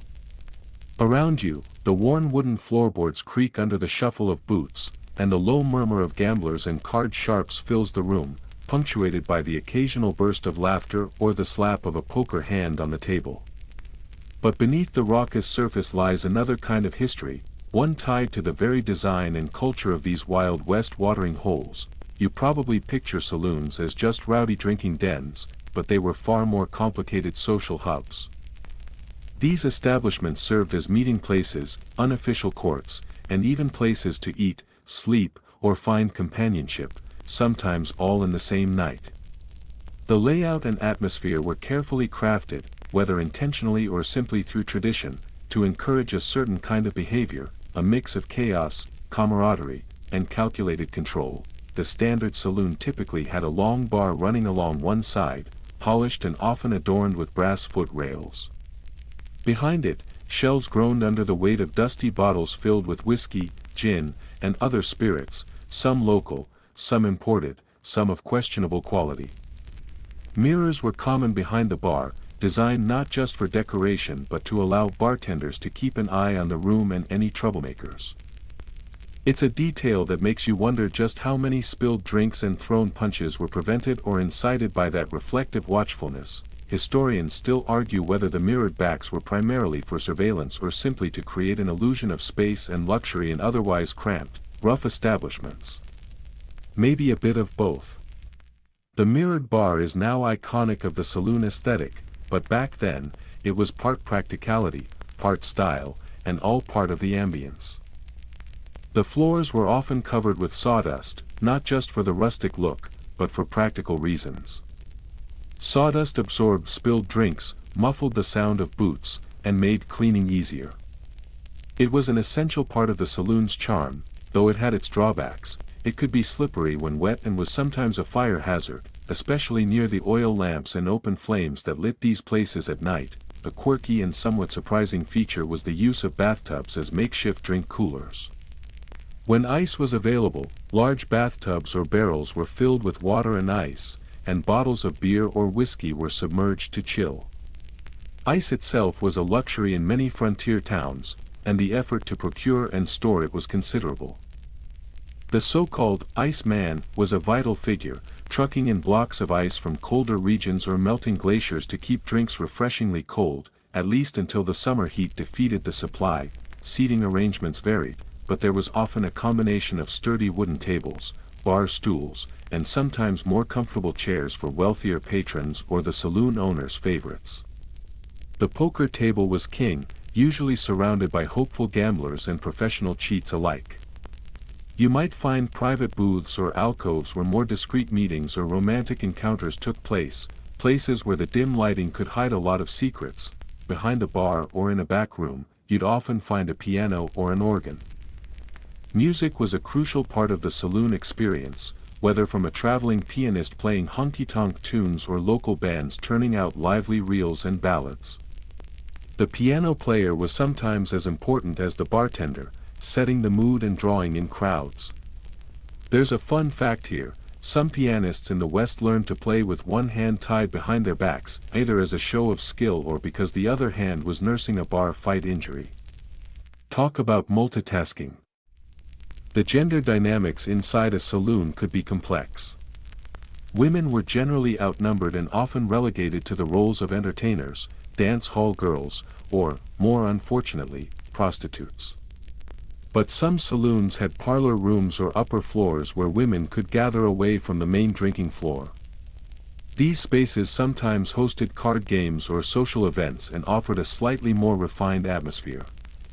It's here that you find echoes of a more nuanced social fabric amid the rough edges of the West. Historians still debate how often saloons doubled as brothels or to what extent this blurred the line between socializing and business. Some argue that many saloons were intentionally multi-use to maximize profit, while others say the connection was overstated by sensationalist newspapers and dime novels. Either way, the saloon was a central stage for the drama of frontier life. To regulate the chaos, many saloons had a set of unwritten rules enforced by barkeeps and bouncers, sometimes known as roughnecks or sharpshooters. These men kept order, or at least tried to, using intimidation, fists, or guns when necessary. You could say they were the original security staff, though with a bit more grit and less HR oversight. Another quirky detail: some saloons posted no-gun signs on their doors, but enforcement was spotty at best. Cowboys and gunslingers often carried their weapons inside, and a quick-draw duel or bar fight could erupt in seconds. There's a famous story of a saloon in Tombstone where a sign read, "No guns allowed, if you have one, leave it outside." Needless to say, many patrons simply ignored it. The drink menu itself was more than just a list, it was a statement. Whiskey was king, especially the fiery, locally distilled rotgut that could peel paint off a barn wall. Beer was also popular but less common in the earliest days due to the difficulty of brewing and storing it. Cocktails as we know them today were rare, but simple mixes like whiskey and water or bitters were served. Food menus were short and often scribbled on chalkboards or posted on walls, emphasizing quick, hearty meals over culinary finesse. The presence of food was essential to keep customers drinking longer and spending more money, but it wasn't the main attraction. Finally, the saloon was a place where news and gossip traveled faster than telegrams. Newspapers were read aloud, stories swapped, deals made, and friendships formed or broken. The saloon was a microcosm of the frontier's hopes, fears, and ambitions, all bottled up in one smoky, sawdust-covered room. You settle deeper into the worn wooden chair, the faint creak beneath you as familiar as the creak of the saloon door you just came through. The dim light flickers against the dust motes lazily drifting through the smoky air, and the hum of conversation softens into a comfortable background noise, like the steady breathing of an old friend. Now, you're ready to explore another piece of the saloon puzzle, the drinks themselves. What exactly did folks drink in the Wild West, beyond the stereotypical swig of whiskey? And how did the culture of drinking shape life in these frontier towns? Whiskey was undoubtedly the reigning monarch of saloon drinks. But this wasn't the polished, aged, smooth whiskey you might savor today. Frontier whiskey was often a wild beast, sometimes homemade, sometimes smuggled, and frequently strong enough to make your boots dance on their own. Distilling whiskey in the West was an art and a hazard. Many batches were riddled with impurities, leading to the infamous rotgut reputation. A particularly odd but true fact is that some distillers used corn or potatoes, while others threw in whatever was available, sometimes even leather scraps or old fruit, to create their brew. Imagine that after a long day on the range, historians still argue whether this harsh whiskey culture helped or hindered the development of frontier towns. On one hand, it provided social lubrication and a way to unwind after tough days. On the other, it fueled violence, poor health, and lawlessness that made some towns nearly unlivable. It's a debate that continues in discussions about the role of alcohol in social order. Aside from whiskey, beer began to gain popularity in the late 19th century, especially as German immigrants brought their brewing traditions westward. Lager, in particular, was favored for its lighter taste and refreshing qualities, especially during the hot summers. Brewing beer was a challenge, though, since refrigeration was limited. Ice was a luxury, and most beer was brewed fresh daily or as close to that as possible. You can picture the saloon owners rushing to stock their taps every morning, hoping for enough cool, crisp beer to keep their customers happy through the day. An interesting fringe tidbit: some saloons served medicinal drinks, think concoctions with a bit of whiskey, herbs, and mysterious tonics. These were marketed as cures for everything from a sore throat to a broken heart. You can almost hear the bartender with a wink saying, "This'll fix you right up," no guarantee on the side effects. It's one of those quirky cultural moments that highlight the blurred line between drinking for pleasure and drinking for health in frontier society. Non-alcoholic options were surprisingly rare but present. Coffee was the staple, strong, black, and often burnt to a crisp, but it was essential fuel for cowboys, miners, and travelers. Some saloons served switchel, a vinegar-based drink mixed with molasses and water, meant to quench thirst and provide a quick sugar boost. It was the energy drink of the era, long before the caffeine-packed cans and bottles invaded convenience store shelves. Now, let's talk about the infamous cocktail. While you might expect delicate, crafted mixtures, most saloon cocktails were simple and pragmatic. Whiskey and water, whiskey with bitters, or a splash of soda if you were lucky. Some saloons experimented with mixing whiskey with other spirits or sweeteners. But the craft cocktail movement, as we know it today, was still a few decades away. Instead, the emphasis was on quantity and potency. You might be amused to learn that some bartenders used a sort of saloon psychology when serving drinks. For example, they'd pour smaller amounts into a glass, then secretly top it up with water or cheaper liquor, making the drink last longer without the customer noticing. This practice earned bartenders both love and suspicion. And let's just say tipping well was the best insurance policy against getting watered-down whiskey. Historians debate how much the idea of the six-shooter cocktail or cowboy cocktail was a marketing myth versus a genuine frontier drink. Some argue that these tales were exaggerated by dime novels and Hollywood, while others suggest these robust mixtures were indeed staples at the time. Another fascinating, lesser-known drink was Dead Men's Blood, a spicy, potent mix of whiskey, absinthe, and sometimes hot sauce or chili flakes. This concoction was said to be favored by the more daring or reckless patrons, adding a literal kick to their evening. Whether it was a popular choice or an urban legend, it perfectly captures the frontier's taste for boldness and risk. Beer gardens began appearing alongside saloons in some towns, offering a slightly different vibe, more open air, less smoky, and sometimes featuring live music or dancing.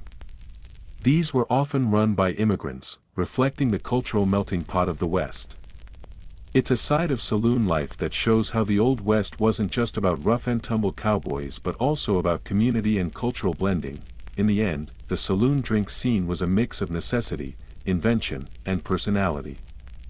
It reflected the harsh realities of frontier life and the human desire for connection and escape.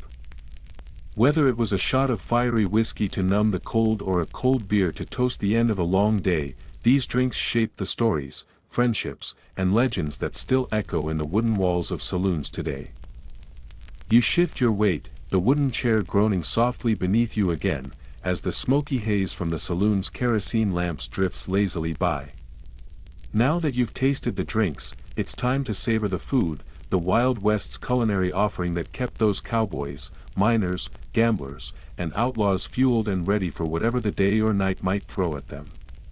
But be warned, what passes for food in a saloon might not pass your modern-day taste buds without some major reconsideration. Saloons rarely offered what we'd now call fine dining. Instead, food was hearty, filling, and meant to keep folks going through long days of hard labor or long nights of card games and fistfights. The most common fare. Think steaks, beans, hardtack, salted pork, and occasionally, whatever game could be hunted nearby. One staple you'd definitely encounter was chuckwagon stew, a kind of meat and vegetable concoction that varied wildly depending on what was available. Often, it included tough cuts of beef, potatoes, carrots, and onions, simmered slowly to stretch the meat and flavor the pot. Historians still argue whether saloons were more about food or drink. Some scholars see them primarily as drinking establishments with food as an afterthought, while others suggest the food was a crucial part of the saloon's appeal, sometimes the main reason folks showed up, especially in towns with fewer other eateries. This debate is partly due to the inconsistent records and the patchwork nature of frontier towns.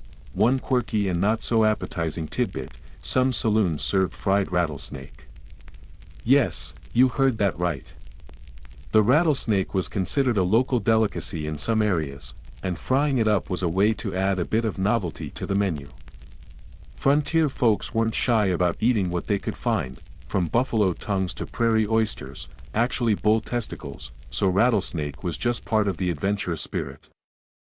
Breads were usually tough and dense. Hardtack, a kind of dense, dry biscuit, was common and often carried by cowboys or soldiers because it kept well over long periods.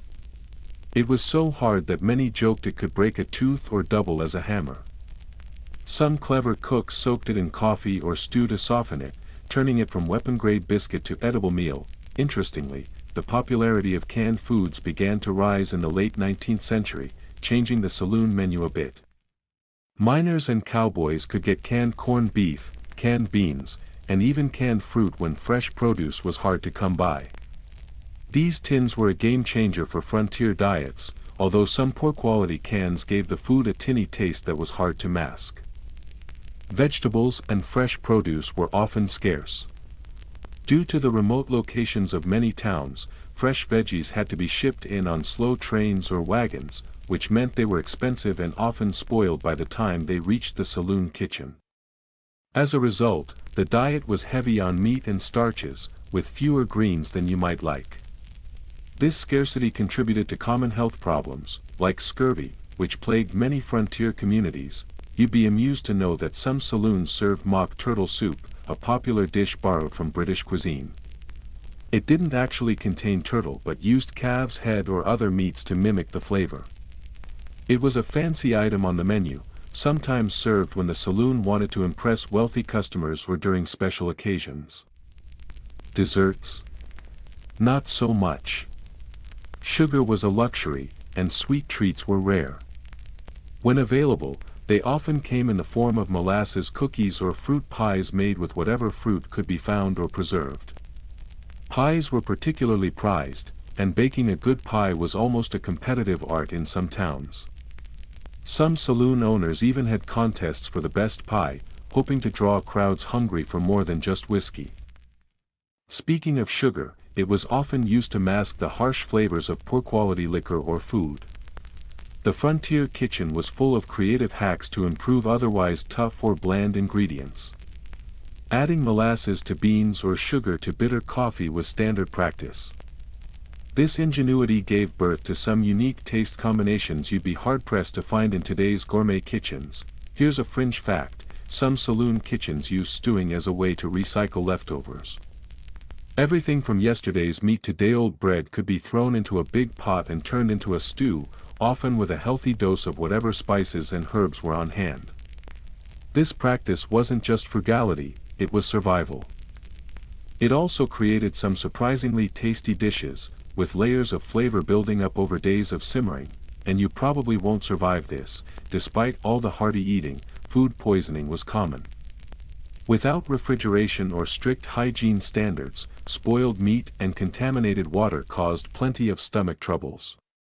Some saloon patrons considered a little bit of a stomach ache just part of the Wild West experience.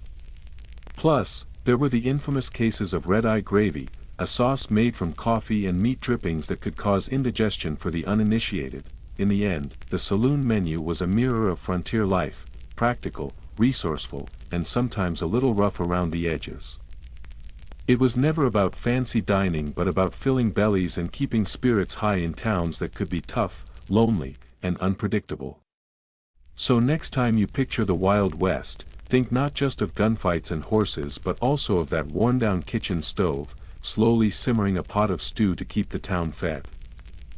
You lean back, almost swaying with the slow rhythm of the saloon's creaky floorboards, imagining the patrons lingering over their meals, the smoke swirling, the distant murmur of a piano tinkling through the haze. Now that you've explored what they ate, it's time to uncover what else was on the menu, beyond food and drink. Yes, saloons were about much more than just filling your stomach or wetting your whistle. They were social hubs, theaters, and sometimes even informal courthouses. The question is, what else were people doing in these smoky dens of the Wild West? First, you probably already guessed the obvious: gambling. Poker, faro, blackjack, those dusty tables were battlegrounds for fortunes won and lost in a single hand. But saloons also offered a variety of other entertainments. Some had pianos or fiddlers playing lively tunes, setting the mood for an evening of drink and dance. Others hosted traveling shows or magic acts, with performers who could dazzle a crowd or disappear a coin up their sleeve. You might even catch a poetry reading or a political debate if the night was quiet enough. Historians still argue whether saloons were more about leisure or lawlessness. Some see them as vital community centers where townsfolk gathered to catch up on news, make deals, and socialize, while others emphasize their role in fueling violence, gambling addiction, and other vices. The truth probably lies somewhere in between. Saloons reflected the rough and tumble, sometimes contradictory nature of frontier life. One quirky tidbit: some saloons doubled as makeshift post offices or telegraph stations. In isolated towns, the saloon was often the best place to send and receive mail or messages, especially since few other buildings had telegraph machines or regular mail service. Imagine that, amid the clinking glasses and shouted bets, a postmaster might be sorting letters or tapping out Morse code. The Wild West truly blended the old with the new in the quirkiest ways. Another interesting practice was social clubs or lodges meeting in saloons. Groups like the Freemasons or Odd Fellows sometimes rented space in these establishments for meetings. It might seem odd today to mix secret society meetings with barroom brawls, but the frontier demanded flexibility and pragmatism. These meetings were often held in back rooms or upstairs to keep the serious business separate from the raucous socializing downstairs. You'll love this: some saloons had a crib or private room for card sharks and high rollers who wanted to gamble away their fortunes in peace or at least with fewer interruptions. These rooms were often off-limits to the general public and were sometimes the scene of secretive deals, cheating scandals, or even plotting outlaw plans. A bit like the VIP lounges of their day, but with more hats and fewer champagne flutes. Of course, saloons had their own version of security: the bouncers or bulls, who often doubled as bartenders. They were tough men who knew how to break up fights with a firm hand or a well-placed shove. These guys maintained a fragile order in an environment that could turn violent on a dime. Some bulls became legendary figures, known more for their fists than their charm. Here's a fringe fact: some saloons had resident sporting girls, a polite term for prostitutes. While brothels were usually separate establishments, in smaller towns, these women sometimes worked inside the saloon itself, providing companionship and entertainment. The line between saloon and brothel was occasionally blurred, which is part of what makes studying these places so complex. The social dynamics were fluid, and norms that seem strict today were more flexible or ignored back then. You probably won't survive this reality check: many saloons were hazardous to your health, not just because of bad food or bad liquor, but because of rampant diseases like tuberculosis and syphilis. The close quarters, lack of sanitation, and mingling of so many different people made saloons perfect breeding grounds for infections. Drinking to forget your troubles might have made you forget your symptoms too. Saloons also had a unique form of communication, the ticker tape or notice board, where news from other towns, mining reports, and wanted posters were pinned for all to see. These boards were the social media of their day, updating everyone on the latest gold strike, the arrival of the sheriff, or the escape of a notorious outlaw. In a world before phones or the internet, this was how information traveled fast, and let's not forget the role of women beyond just the sporting girls. Some saloons were family-friendly by day, with women running the bar or kitchen, managing the business, or entertaining guests with music or storytelling. Women saloon owners, while rare, did exist and often commanded respect in their towns. Their stories add a layer of depth and complexity to the Wild West narrative, often overshadowed by the rougher male-dominated lore. Finally, the saloon was often the stage for political speeches and public meetings. Townsfolk might gather to discuss local governance, the latest laws, or election candidates, often amidst the clatter of glasses and the scent of cigar smoke. Democracy in the Wild West wasn't always quiet or orderly, but the saloon was the place where community and politics intertwined. So, as you picture this lively hub, remember that saloons were far more than just places to drink and gamble. They were complex social ecosystems where life, law, leisure, and survival mixed under a single, often sticky, roof. You stretch your legs and ease into the next layer of saloon life, those curious rituals and customs that shaped daily experiences behind the swinging doors. You're not just stepping into a building, you're stepping into a web of unwritten rules and quirky traditions, some born out of necessity, others out of frontier flair. One of the most enduring customs was the ladies' hour, a brief window, usually early evening, when women could enter a saloon without raising eyebrows or provoking unwanted attention. This was more than just a polite gesture, it was a way to maintain a veneer of respectability. Since most saloons were male-dominated, this little time slot allowed women to socialize or enjoy a meal before the crowd got rowdy. Historians still argue whether ladies' hours were genuinely about protecting women or just a way for saloon owners to boost daytime business. A quirky but practical tradition you'd probably find amusing is the shotgun seating rule. No, it wasn't about weapons or duels, though those happened too. This rule meant customers sitting at the bar would keep an eye on their neighbors' drinks. If someone left, their seat was fair game, but you better not touch their drink without permission.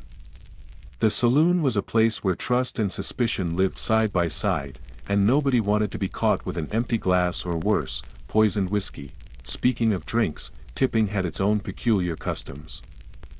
Unlike the straightforward 15 to 20% tip you might leave today, tipping in saloons involved chuck money, small coins tossed onto the bar to signal appreciation or to reserve a drink for a friend.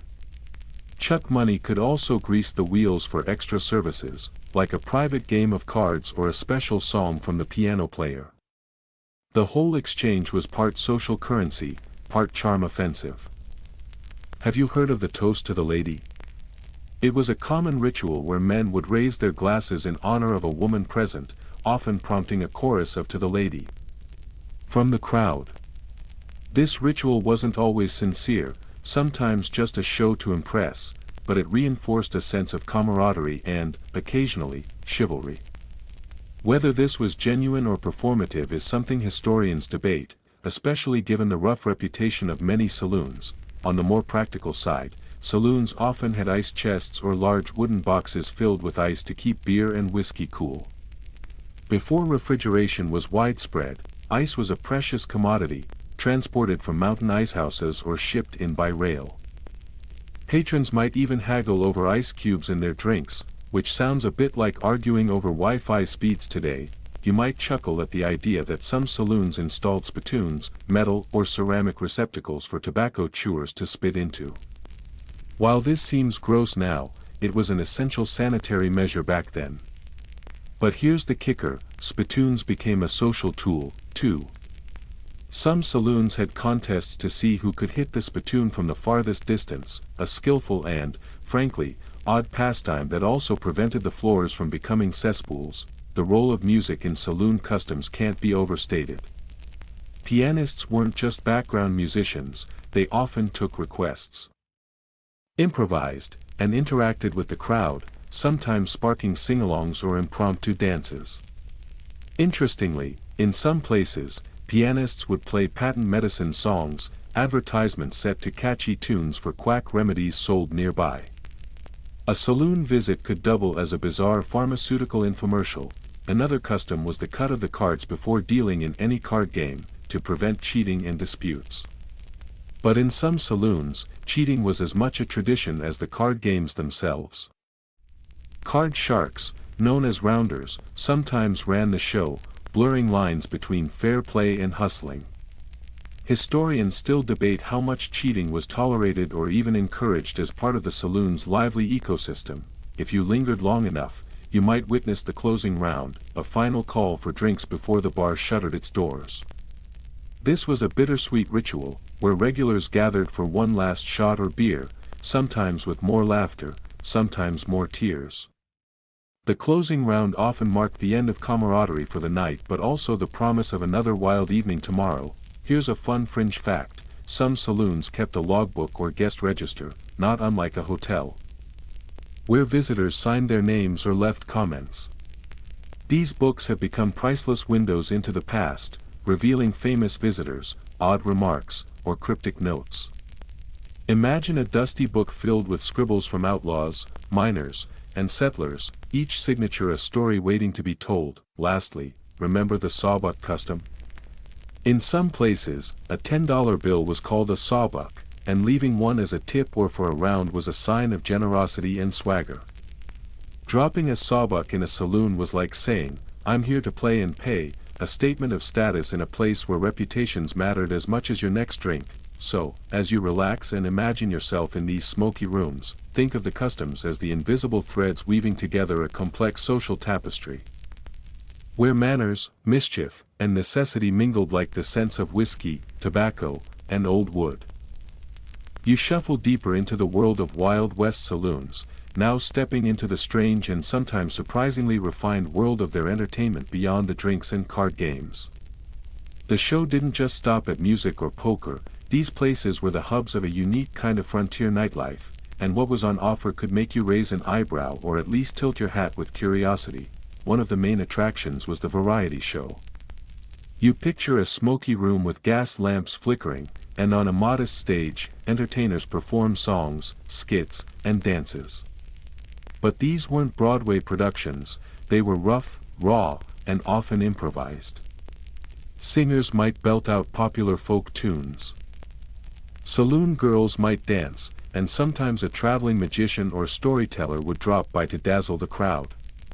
Historians still argue whether these performances were mostly spontaneous or more formally organized, as records vary widely by town and saloon.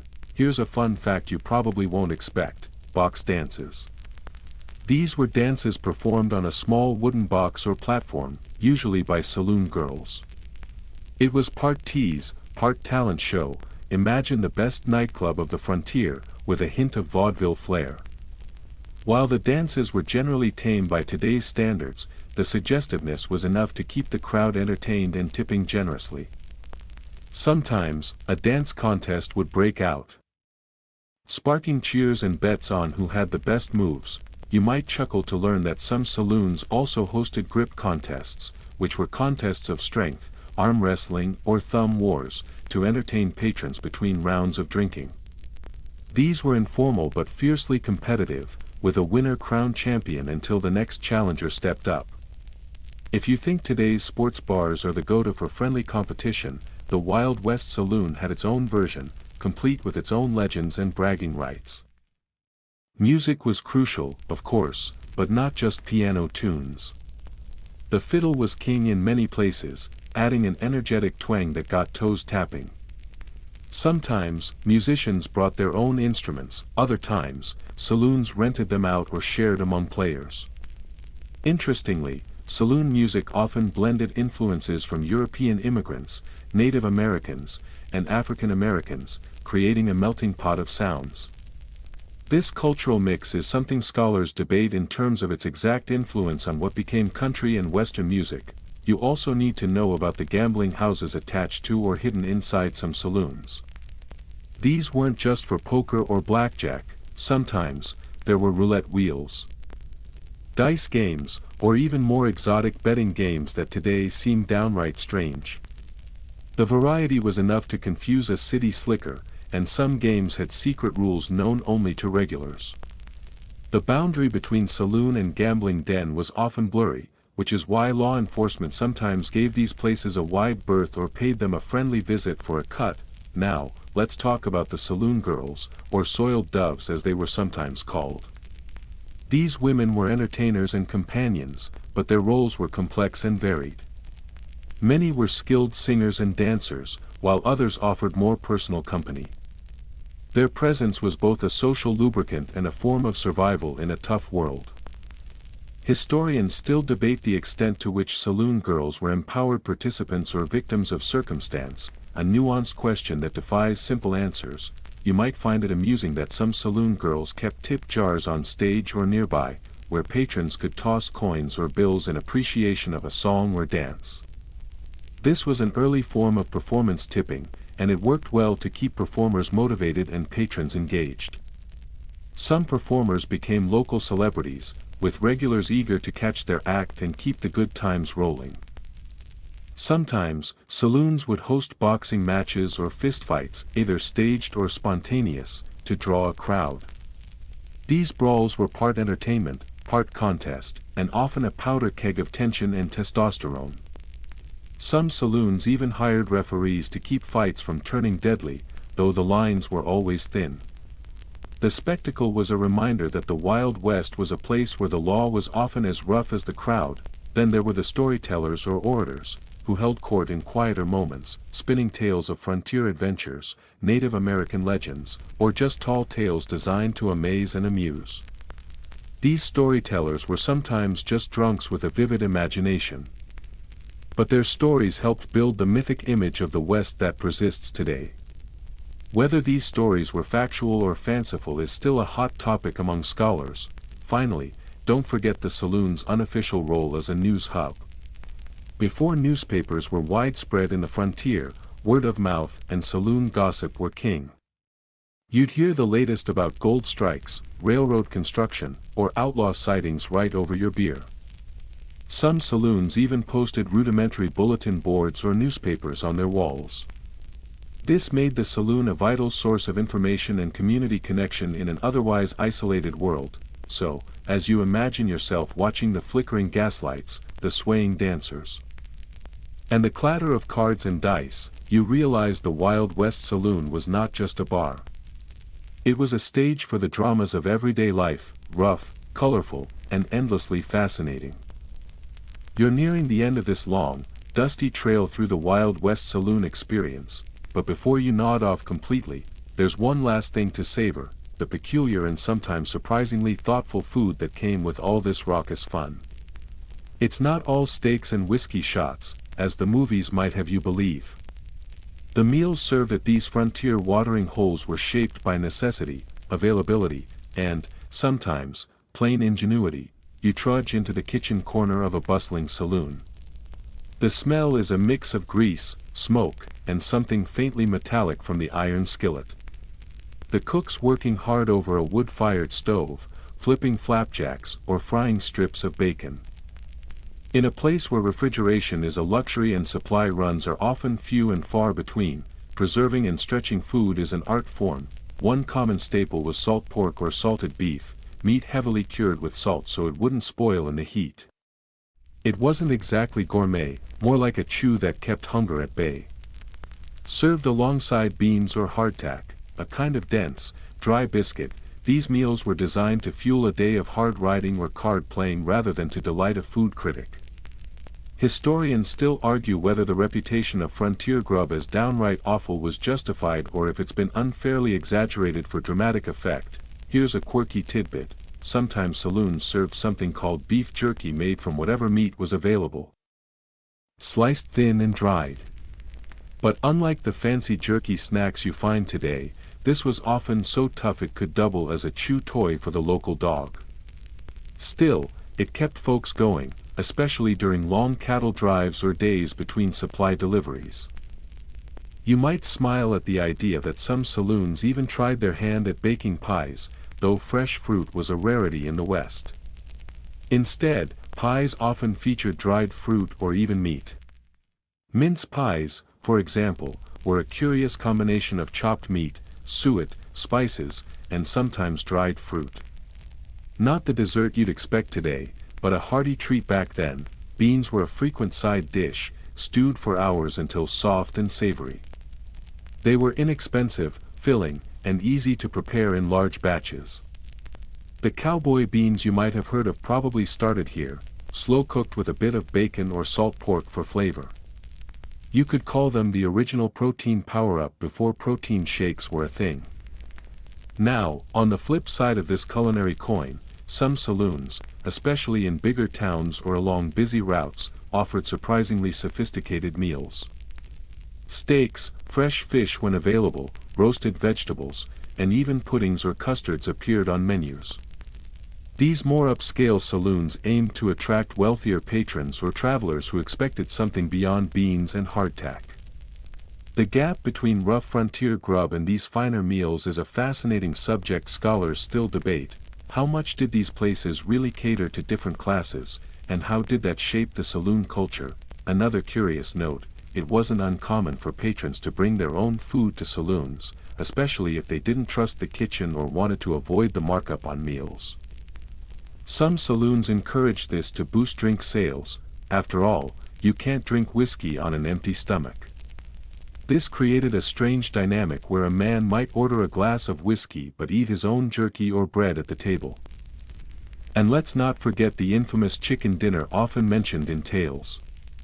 This was a prized meal, sometimes served only on Sundays or special occasions.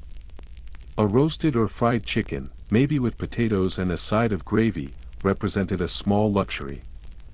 Some saloons advertised these dinners as a draw, but fresh chicken was expensive and perishable, so they weren't an everyday offering. You'll also find mention of whiskey cocktails like the Sazerac or the mint julep making appearances, but that's more about drinks than food. Still, some inventive bartenders paired these with snacks like salted nuts or pickled eggs, a quirky combo to keep the buzz balanced with a little bite. The kitchen was often a cramped hot place, staffed by cooks who might double as bartenders or waitstaff. They had to be resourceful, using every scrap and managing with limited ingredients. This environment birthed a lot of frontier food hacks, many lost to time but imagined by historians through letters, diaries, and the occasional recipe scribbled in a ledger. The social aspect of meals in the saloon was just as important as the food itself. Sharing a pot of stew or a hearty slice of pie was a chance to swap stories, plan cattle drives, or catch up on the latest news. The meals were part of the social glue that held these transient communities together in a harsh, often lonely landscape.